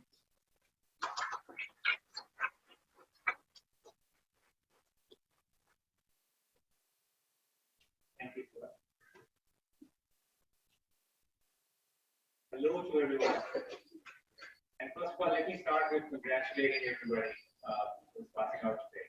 I know a lot of students are helping, including helping me in getting to the college again. So thank you very much for doing that. Now, I was sitting in this room 19 years back, wearing the same robe, I'm wearing a different one this time. And at that time, obviously there was a lot of uncertainty that how it's going to pan out, where it's going to go, which direction. But one thing I was confident of was that I had 2 great years. We had a lot of fun, a lot of learning. And most importantly, we formed a kind of bond with all the students, which is possibly was supposed to last the lifetime. And I think the biggest testimony today is that I had a batch of 60, and I think at least with 55 I'm in touch after 19 years. So the bonds which you make here and the people you get to know, most likely you're going to remember for life. So you like it or not, some of you are going to go a long way. Now I wouldn't, if I had to share and say something which can motivate anyone, I would say it's very difficult because the motivation is always, very, very different to different people. Now, one thing which I learned and possibly I can share is that you need to be as authentic as possible. There are different leadership styles, and all styles are acceptable, right? I'm sure you would have studied, different behaviors in OB, in management, leadership style, HR. But eventually, everything is fine to the point you're doing it right and doing it authentically. If the true person inside you is coming out. People should be able to see who you are. And if you're a replica of someone else, it's not going to fly. Right? So don't get too worried about what you're going to do in the next 5 years, 3 years, 10 years. You will find a way. The important thing is that you recognize who you are and build on that. You have equipped yourself with a lot of education. Possibly this is the last one. Maybe some of you might go for PhD after this. But education will continue. Authenticity is something which you need to keep on building for yourself. So with that, I wish everybody again, all the best. Careers are long. Friendships are, something which you need to cherish. So make good friends. Enjoy the work which you're going to do in the next 5, 10, 15, 20 years. And try to stay in touch with each other, because that's going to give you a lot of value and good reflections. Thank you.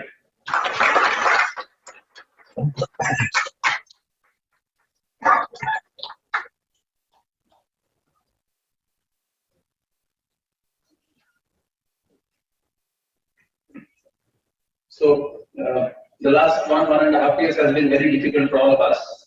I believe there is nobody in this room who haven't lost a relative or a friend or an acquaintance to the recent pandemic. So what all you have achieved in this last 1.5 years must be of extra value to you. You should cherish what you have achieved, and I congratulate all of you once again on your achievement. I take this opportunity to thank you, sir, for your time, for making it to us. Your words on authenticity and on building what we have already done with them and helping them go a long way in the future. I believe they will surely try and emulate some of your words and in practice actually. And thank you very much. The words that we have used, we have been reiterating them again and again in the classroom to make them, believe in themselves, be confident. So thank you for your time. I also take this opportunity to thank all my colleagues for the efforts that they are putting in order to make this function a success. I thank parents who have made it to the function today. Thank you for your time. I thank all my support staff for helping us organize this event. Last of all, I thank the management and our directors for their unstinting support in putting up this convocation together. Thank you very much. The next part of the convocation is online. We will join Dr. Sujata Sai, our Vice Chancellor, in welcoming the chief guest for the convocation, Dr. Professor Nishikesha P. Krishna. He is Director of the Indian Institute of Management, Bangalore. Professor Krishnan shall deliver the convocation address, and that program is online. I request all of you to remain seated. Once the address is over, after that we will have the group photograph at the front lawns of the institution. Thank you.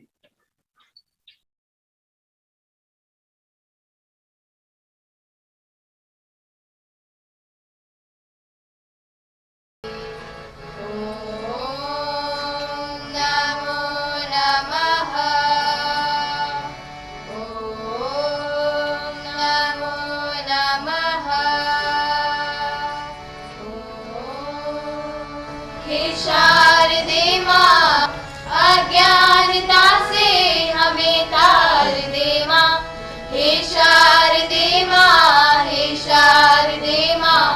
अज्ञानता से हमें तार दे माँ, तू स्वर्ग की देवी है, संगीत तुझसे, हर शब्द तेरा है, हर गीत तुझसे। तू स्वर्ग की देवी है, संगीत तुझसे, हर शब्द तेरा है, हर गीत तुझसे। हम हैं अकेले, हम हैं अधूरे, हम हैं अकेले, हम हैं तेरी शरण हम, हमें तार दे माँ, हे शारदे माँ, हे शारदे माँ। अज्ञानता से हमें तार दे माँ, अज्ञानता से हमें तार दे माँ, अज्ञानता से हमें तार दे माँ।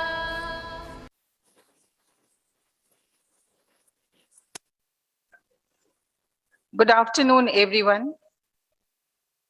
I am honored to welcome our chief guest, Professor Rishikesha T. Krishnan, Director of the Indian Institute of Management, Bangalore. Professor Krishnan is joining us virtually from Bangalore. I am also happy to welcome our Chancellor, Dr. S.Y. Qureshi, Mrs. and Mr. Rai, and members of our esteemed Board of Governors. Professor Krishnan, thank you very much for agreeing to honor us by your presence and delivering the convocation address to the graduating batch of 2021. By way of brief introduction, Professor Krishnan is a distinguished academician, has served as director of IIM Indore, and is known as a thought leader on the management of innovation. His research interests are in the areas of strategy, innovation, and competitiveness. Professor Krishnan holds an MSc in physics from IIT Kanpur and MS in engineering economic systems from Stanford, and his doctorate from IIM Ahmedabad. Professor Krishnan writes extensively and has more than 140 publications spanning outlets that include referred journals, the popular press, case studies, book chapters, and books. His 2 books on innovation are a must-read for all management students.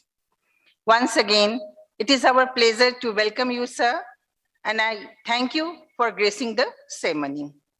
The last 1.5 years, has forced all of us to relook and reassess everything we do. Virtual technology has come stay and will redefine higher education. We are able to hold this convocation face-to-face on 3 campuses simultaneous, and at the same time welcome our chief guest and our board of governors to join from their homes. Our graduating batch today has witnessed a sea change in teaching and learning methodology. We shifted our teaching pedagogy on the Zoom and to Microsoft Teams almost overnight. Despite difficulties, our teachers and our students adapted to the new system quickly and were able to learn in the new environment. With the hybrid mode, we experimented with industry professionals and professors from prestigious academic institutions overseas to deliver classes. New electives were introduced to help our students pick up new skills and to get a feel of how the future workplace will be. We gave special emphasis on self-paced online learning through SWAYAM and other online learning platforms. Our intent was to help students develop the habit of self-learning and become lifelong learners and picking up skills on their own.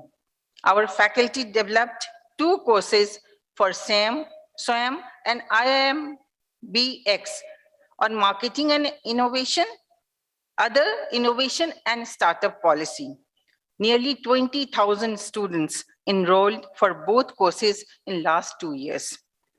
Our vision at the MBA is to educate and develop innovative, entrepreneurial, and responsible business leaders. Apart from learning core business and management concepts and skills, we stress on cognitive flexibility, which enables adaptability to uncertainty in a rapidly changing world. This is imperative in today's disruptive and fast-changing world. And we expect all our students to be responsible business professionals who are able to recognize inclusive business practices and are sensitive to the social, economic, and environmental responsibilities of business. I hope, dear students, that you will demonstrate these values when you go out to work. In today's event, the graduating batch, 450 students of Class of 2021 are being conferred their degrees in management. Most of you are successful managers working in a companies of your choice. Some of you have started your own ventures or joined family businesses. You are no longer students. You are now responsible citizens of the real world. You have a responsibility to become a person worthy of joining and contributing to society. Certainly, IILM will remember you. Graduation is a culmination, not the ending. You are not leaving IILM so much as joining a family of 14,000 plus alumni. I hope you make the most of these relationships and come back often. IILM will always be here, as we now know, only a click away.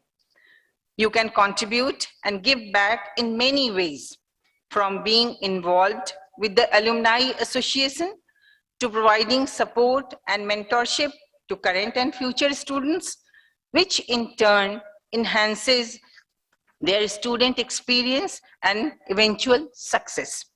We are proud of our alumni and we wish them all the best. Life is a series of new horizons, new hopes, new days and changes. As you enter the next chapter of your lives, please consider these three things. Make every day count. Dream it, do it.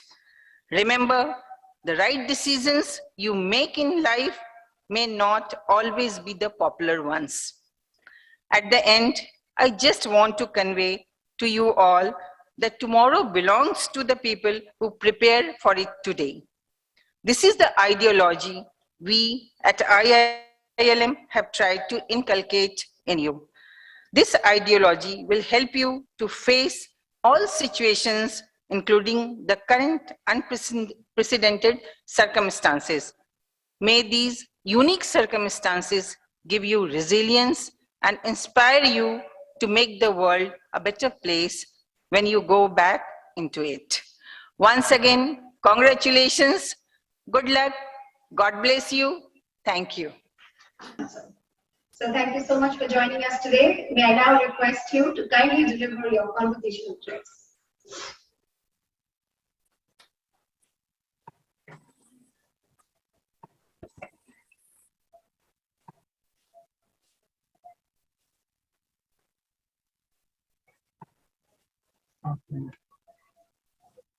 Very good afternoon to all of you, and thank you for inviting me to this very prestigious convocation. My greetings to Shri Anil Rai, to Professor Shahi and all the leadership of the IILM group of institutions. It is indeed a privilege for me to participate today in this event. Of course, this is a particularly special day for all the students who are graduating. So at the outset, let me congratulate you on completing a very important stage in your life. You have come through several challenges, I'm sure, in the last couple of years, especially with COVID, which completely dislocated education as we know it. I'm sure you had to overcome many challenges on the family front, on the home front, in many other respects. But I'm sure you're also all the more resilient for having overcome all these challenges and reached where you are today. This is a very exciting time to join the workforce. Certainly, India is, as it often is, poised for a new phase of growth and development. The international environment offers both opportunities and challenges. What will happen after COVID, how soon COVID will stop being a force in the international arena, all of these are things we don't know for sure. But what we do know for sure is that you will have very exciting times ahead in your careers as a manager. And on this occasion, I can not only congratulate you for having completed your diploma or degree at this very prestigious institution, but I also wish you all the best going forward in addressing all these challenges. Today, I thought I will speak to you a little bit about one particular challenge which I think all of you will have to address in your careers. and that is the challenge of innovation. In my introduction, you must have heard that this is the area of focus in my research. So this is the area I would like to focus on in this talk as well. So now let's look forward. Let's look to the years ahead, away from the couple of years you have just completed at IILM. So let me start by introducing a person who has always, impressed me particularly in all my studies of innovation. This gentleman is known as Dr. V. Unfortunately, he is no longer with us in this world, but it's almost as though his spirit is still here with us. Dr. V, or Dr. Venkatswamy as his formal name was, spent his lifetime in the health service of the government of Tamil Nadu. Of course, he put in his best effort, but he was disappointed that the government was unable to ensure the best visual health of people. So after his retirement, he decided to do something about this, and he set up what is today called Arvind Eye Hospital. What was the challenge that Dr. V took up? The challenge that Dr. V took up is a very simple or basic one. That is, we know that many of our fellow citizens suffer from unnecessary blindness due to cataract. Cataract is a normal growth. I mean, it happens as people get older, but it's also something which is easily curable. And Dr. V was particularly upset that we as a society are not able to cure people in enough numbers of this unnecessary blindness. When he started addressing this problem, he identified one of the challenges. This challenge was that a typical doctor or an eye surgeon is able to do only 5 or 6 surgeries per day. We also know that doctors are scarce and expensive, and hence this whole process of removing cataract seemed to be almost intractable, at least at scale. This was the problem which he set out to solve. Now, many times when you're looking for solutions, what you find is that you can get inspiration from the most unlikely places. And I'm sure you will be surprised to know, if you don't know already, that Dr. V got inspiration from a place that many of you might have visited, actually from a McDonald's fast food restaurant. And when he visited a McDonald's on a visit to the US, he saw how easily the whole fast food delivery process was able to deliver consistent, quick, hot food. And the whole thing was completely streamlined in the form of an assembly line. This inspired Dr. V to think, can't we do cataract surgery in the same way? This is the idea he essentially got from McDonald's. Can we move to some kind of an assembly line system for cataract surgery? Remember, the mission remained the same. The mission remained eliminating needless blindness. And the whole objective was to make cataract surgery easily accessible at low cost. So he focused on standardization and building an assembly line inspired by McDonald's. So away from the old system of one doctor doing serial surgeries, you now had patients literally lined up. You also had paramedical staff who did many of the non-essential or non-critical elements of the surgery, particularly the preparation of the patient, so that the doctor focused his or her precious time on those elements of the surgery which were most critical to the patient, or those which really required the skill of the patient.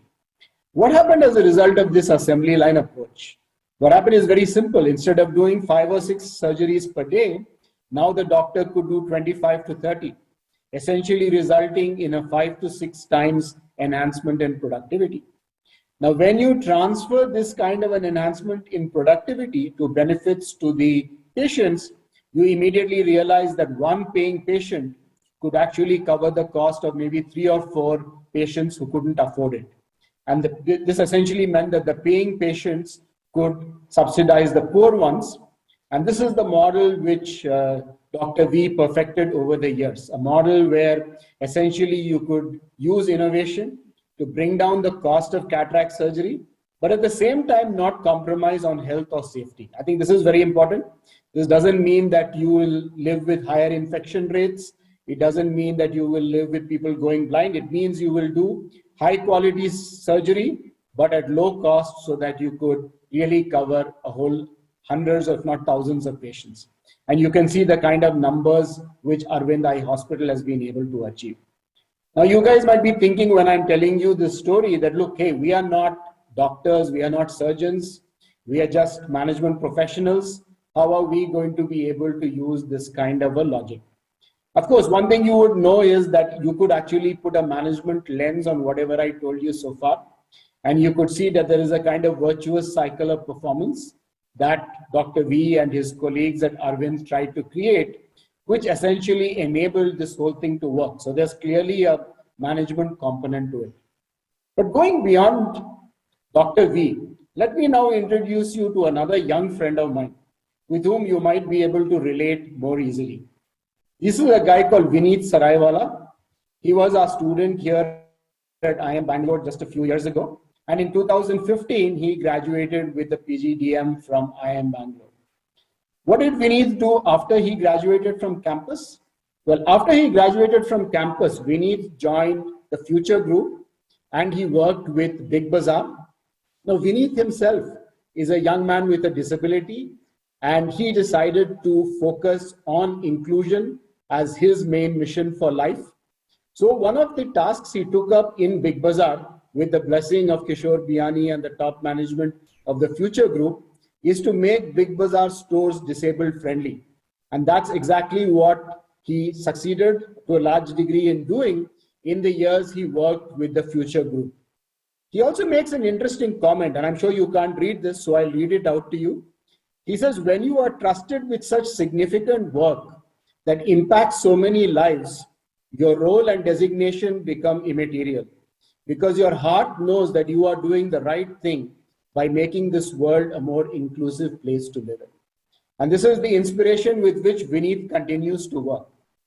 Vineet is no longer with Big Bazaar, but he is doing something even more interesting now. Some months ago, he started an online business called Atypical Advantage. And I urge all of you to go and check it out once this convocation is over. What he does in Atypical Advantage is he is building a comprehensive platform to connect people with disability to the wider community. So whether you want to, if you want to hire someone with disability, if you want to book a performing artist who comes from who has a disability but might be an excellent musician or singer or dancer or whatever, or you want to buy some art which has been created by a disabled artist, all of these are available very easily on Atypical Advantage platform. And today, Atypical Advantage is very fast growing as one of the most, resourceful sources of people in all these different areas. Recently, I decided to buy a couple of art pieces from Atypical Advantage, and I was just blown away by the beautiful art that's available on this site. On the left is a small painting by a young lady called Aishwarya Kannan. On the right is another painting by a young man called Akshay Mathur. Aishwarya suffers from Down syndrome. Akshay has autistic spectrum disorder. But you can see that none of this is preventing them in any way from creating some of the beautiful artwork they are doing. And without Atypical Advantage and Vineet's intervention, I would not have been able to access this beautiful artwork myself. So here is another inspiration. If you find Dr. V difficult to relate to, please try to relate to somebody like Vineet, who has taken on as a mission in his life, doing something very different and is using his innovative skills to achieve exactly that. Let me now introduce you to another lady who is an old friend of mine, who I happened to meet again just last evening. In fact, this part of the presentation was inspired by meeting her last evening. She's a lady called Padmashree Balaram. She lives here in Bangalore, and she is very active in the Resident Welfare Association in the place that she lives, which is a locality called Koramangala in Bangalore. What has she taken up as her life's mission? She has taken up as her life's mission waste management. Certainly not the most glamorous area in the world, but one crying for immediate attention. As you all know, in all our big cities, we create thousands of tons of waste every day. We don't have processes to take care of this waste. Instead, we dump it all in landfills, which essentially get filled up very quickly. This leads to further environmental problems like leaching of soil, destruction of fertility, and many other things. And Padmashree has taken it upon herself to try and address this problem, first starting in her own locality in Koramangala, where she has created a closed loop processing cycle for waste. And now she's doing something even more interesting. So let me just quickly tell you a little bit about what she's doing in Koramangala. She has in her ward and the neighboring wards in Koramangala, she has, in collaboration with the municipal corporation, the BBMP, created multiple solutions to ensure this closed loop. For example, the first important thing they do is segregation of waste. Then all the wet waste is converted into biogas and fed to local restaurants. They've actually created a pipeline so that the gas feeds straight into the restaurants near the waste management area. Another part of the waste is converted into fertilizer, which is then distributed in the neighborhood. A third part of the waste is processed into pellets and is used for different kinds of heating purposes. So in all, they have really managed to reduce the amount of waste which goes to the landfill significantly. And today, when foreign diplomats visit Bangalore, one of the places which has become almost a pilgrimage site is the Koramangala waste processing area. And this is all thanks to the efforts of Padmashree, who is not a qualified civil engineer. She's not an environmentally qualified person, but she's just taken up this upon herself as her mission in life. What is she doing now? Well, now what she's decided to do is to take on an even bigger challenge. Some of you might know in the Swachha Bharat mission, there are various levels at which cleanliness is pegged. And the highest rating is something called a 7-star rating. The 7-star rating is given to a place where all waste is scientifically treated and essentially there's a closed cycle and very little waste is generated to send to the landfill. That's in summary what it's about. So Padmashree has now taken up the challenge of developing one of the divisions of Bangalore, Yelahanka, into a 7-star division. So she is now mobilizing NGOs, corporates, the BBMP itself into making this happen. And yesterday she launched her campaign to do this, which is called Swachha Belaku, which basically means clean leading to lots of light. And that's what she's trying to do in Yelahanka. And by the way, in the launch event yesterday, she had already managed to generate 1 crore of CSR money to get this project off the ground. So why did I share all these examples with you? I shared these examples with you for 2 or 3 reasons. One is you can find inspiration all around you. You could be from Dr. V, it could be from Padmashree, it could be from Vineet. There are people who can inspire us all around. And you folks can also be the source of inspiration to others. Just remember that these 3 are fairly ordinary individuals.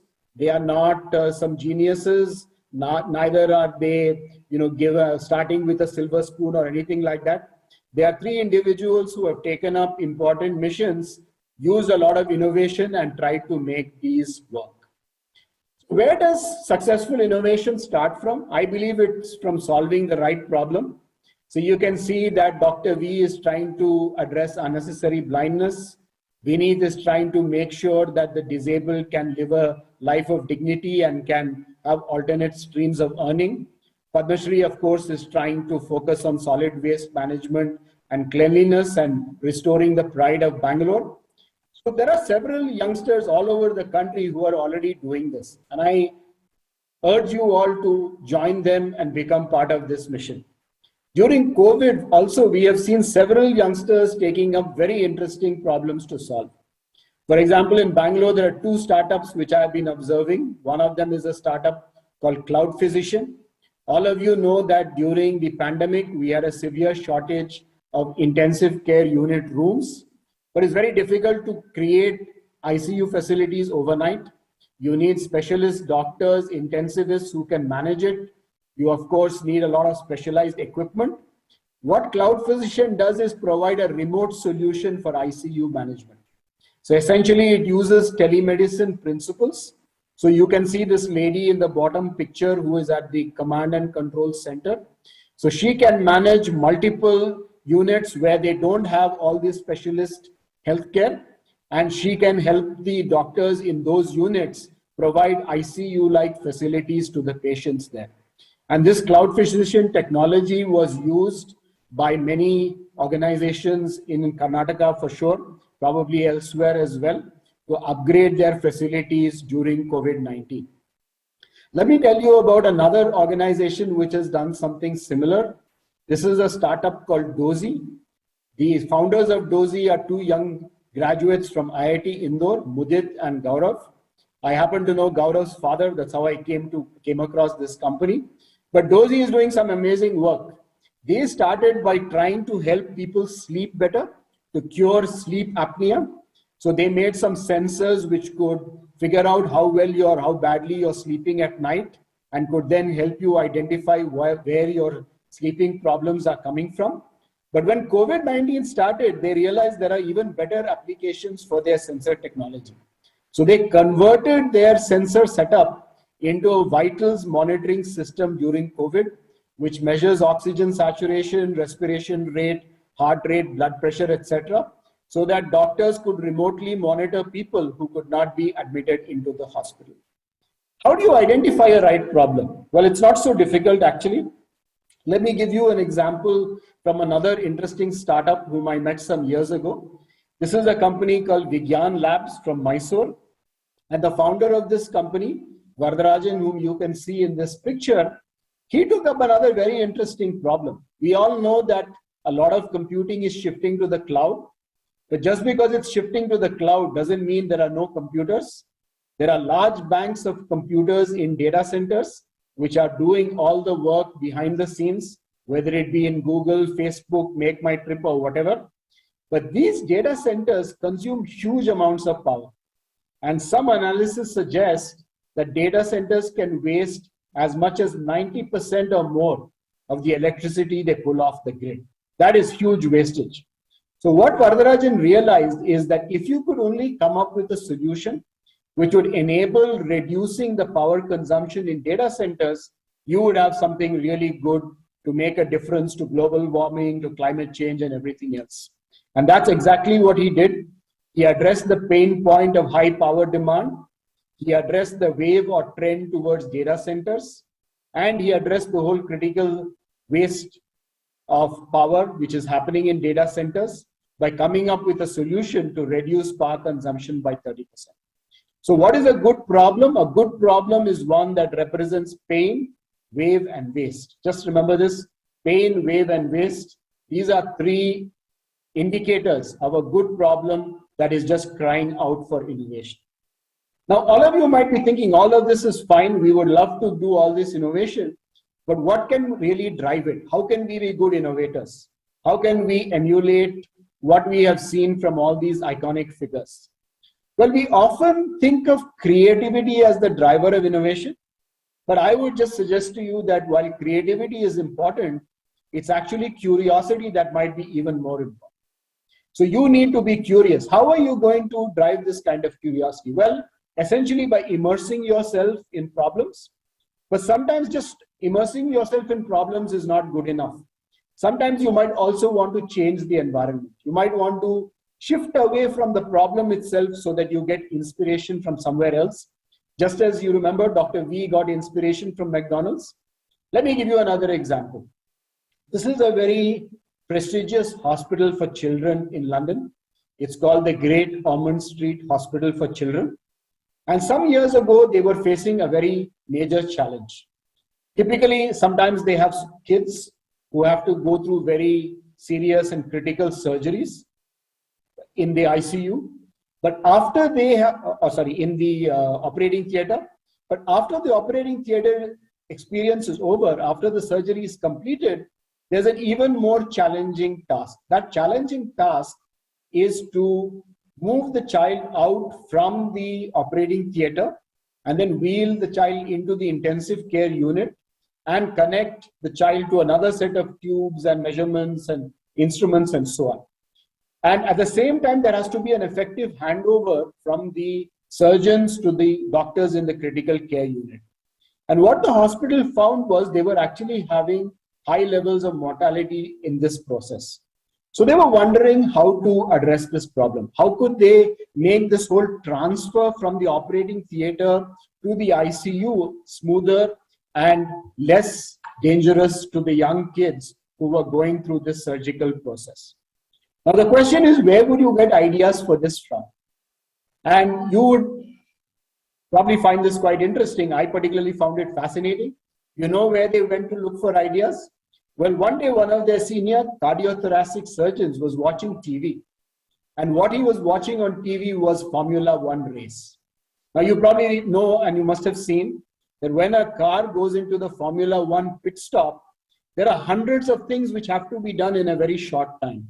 The tires have to be changed, the windshield has to be cleaned, sometimes some of the mechanical parts have to be replaced, if the car has to be refueled, and all of this has to happen maybe in less than a minute without endangering anybody. There's a possibility of a fire, there's a possibility that something is not fitted properly, and so on.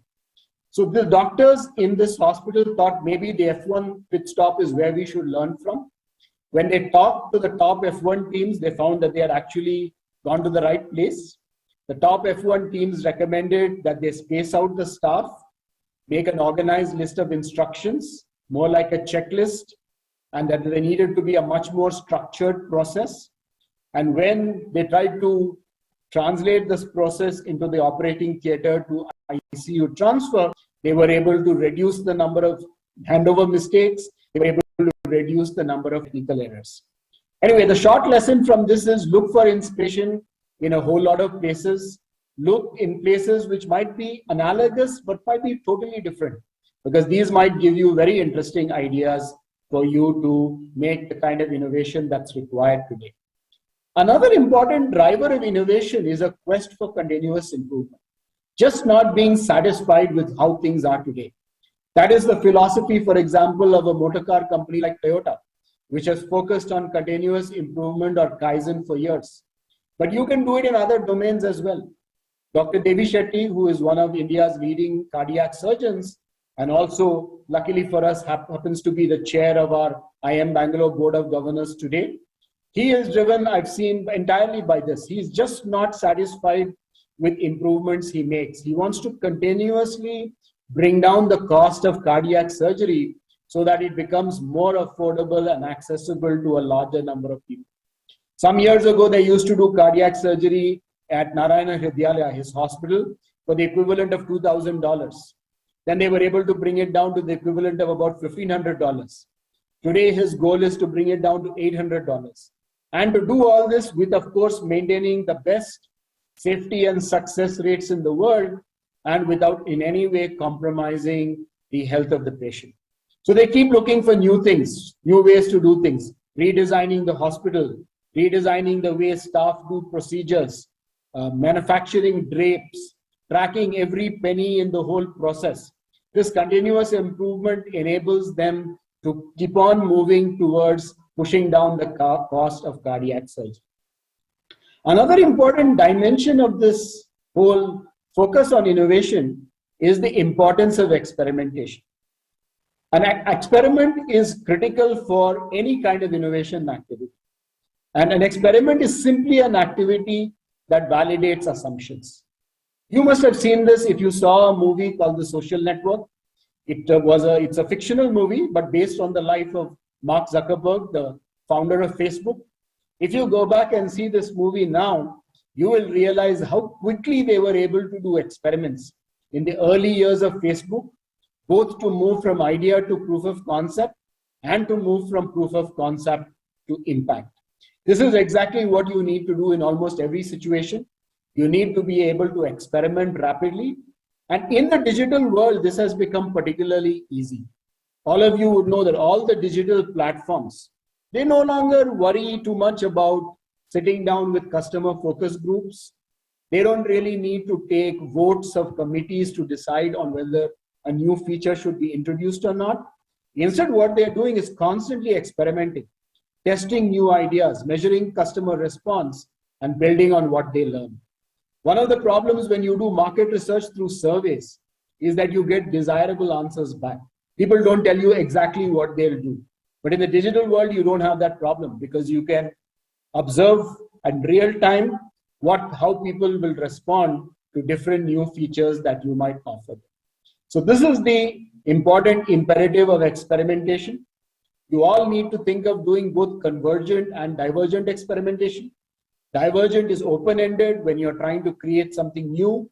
Convergent is more towards coming to a conclusion when you're deciding whether you should include feature A or feature B. These are the kind of experiments you all need to do in larger numbers as you get into your job roles. By the way, this is all not just esoteric stuff. Recently, I was speaking to someone who works in a travel portal, an online travel firm. And this guy is, I think he's just below middle management. And what he told me is that in his key result areas every quarter, one of the things he has to report on is how many experiments he did and what were the result of these experiments. So this is coming into mainstream management today. And you can expect to face this when you start working in your jobs, in case you have not started working already. So to innovate successfully, you need to do, as I said, both types of innovation. Both types of experiments, both divergent and convergent. These are applicable at different stages of the innovation process. The divergent form is more at the exploratory stage. The convergent form is more at the confirmatory stage. But without experimentation, you cannot be a good innovator. What we are also seeing today is that data is becoming an important complement to customer immersion and the kind of experimentation I was just talking about. I'm sure all of you are familiar with a company called Bajaj Finserv. This is a non-banking finance company which was quite traditional in its approach till a few years ago.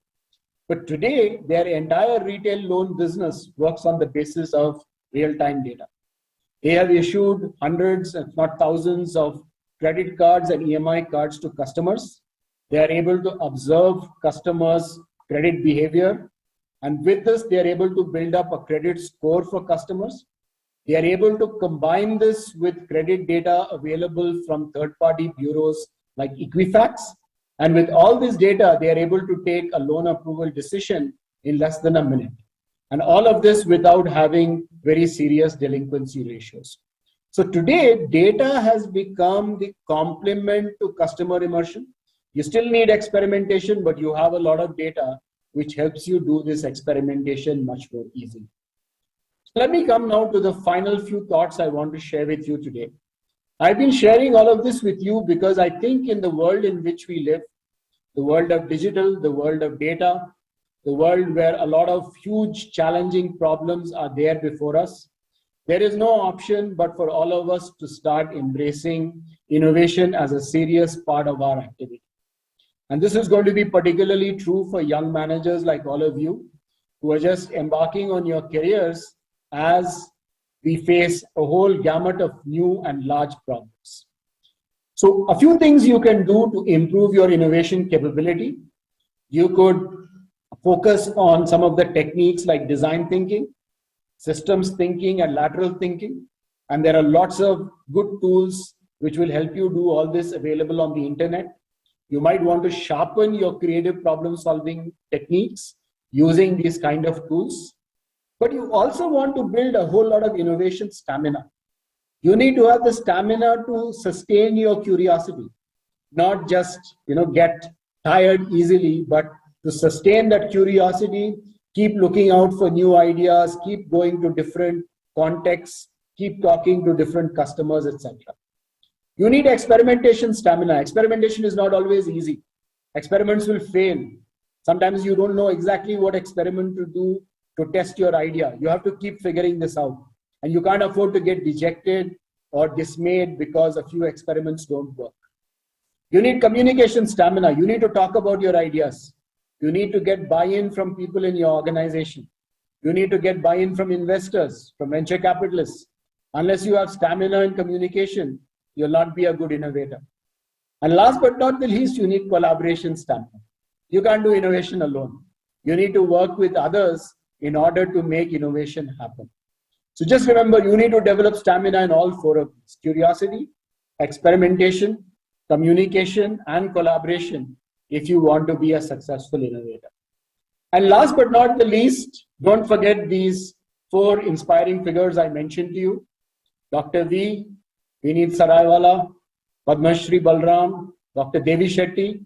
These are just four, but we have hundreds, if not thousands, of inspirational figures all around us. And not only do we have inspirational figures around us, I'm hoping that many of you from the graduating class of IILM will join this illustrious pantheon of innovators and social change agents and generally change agents for the country in making a significant contribution to the growth of the country, the business you take up, whatever roles you do. Remember, you can't afford to compromise after getting this wonderful education from IILM. Please choose a good mission, choose good problems to solve, take inspiration from all these very inspiring figures and go forth. My final message to all of you on this occasion is something I'm sure you've heard before. Find a purpose for your life. I know you're young at this point of time. This might seem quite abstract, but find a purpose and then you will find means to achieve that purpose. It's not that difficult as long as you can persevere and sustain all those different forms of stamina that I mentioned earlier in my talk. So let me conclude here. Let me once again thank everyone at IILM for inviting me to this convocation. It's indeed an honor to be with all of you.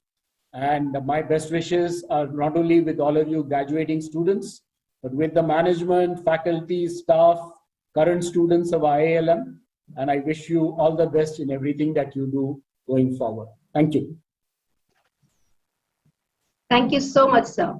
Coming from, the domain of management education, those words of wisdom are absolutely right on time for these management students, graduating students, who are just at the start of their career. Sir, you talked about you gave us some examples of how anybody from around us could be examples, could be inspirations for others. And you talked about the particular model of pain, wave, and waste, and the sensitivity that would be able to help you to understand and realize that what is the pain. You must feel the pain to be able to erase others' pain. So those are wonderful words, sir. And you also talked about how we need to experiment and how we need to continue experimenting instead of looking for immediate gratification, which is what a lot of us give up midway somewhere. We start with something, we don't see immediate results, and we just start giving up, which is something that we need to check ourselves on. And you also talked about thinking, different kinds of thinking, design thinking, lateral thinking, systems thinking. I would pick up the word thinking particularly, which is common to all of them. You need to think, you need to reflect, you need to see what you are doing, why you are doing this, and that is what you said as bring a sense of purpose in your life. Don't compete with others, compete with yourself, be a better version of you. If we could all do that, I'm sure all of us will progress immensely. All of us will be successful in whatever we do the way we want to be successful. Thank you so much, sir, for joining us today and for gracing the occasion today. It's a wonderful occasion. It is our 26th convocation, and we are so proud to have you today with us, blessing all our students today. Thank you, sir. And I thank all of them who are physically and virtually present for this convocation, and to make this day a very rewarding for all of us here today and a memorable one. Thank you all once again for joining us today. Sir, now do I have your permission to declare the convocation closed? Yes, sure. Yes, sir. Yes, sir. Thank you so much. I declare the convocation closed. Now we will play the national anthem. May I request everyone to rise, please. Jana Gana मन अधिनायक जय हे भारत भाग्य विधाता पंजाब सिंध गुजरात मराठा द्राविड उत्कल बंगा विंध्य हिमाचल यमुना गंगा उच्चल जलधि तरंगा तव शुभ नामे जागे तव शुभ आशीष मांगे गाहे तव जय गाथा जन गण मंगलदायक जय हे भारत भाग्य विधाता जय हे जय हे जय हे जय जय जय हे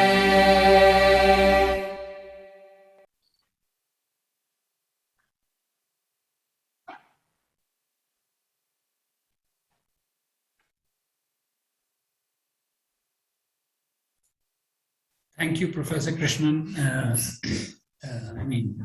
I have learned a lot, and I will go through your lecture once again, and I'm sure so will all our students. Thank you so much for being with us today.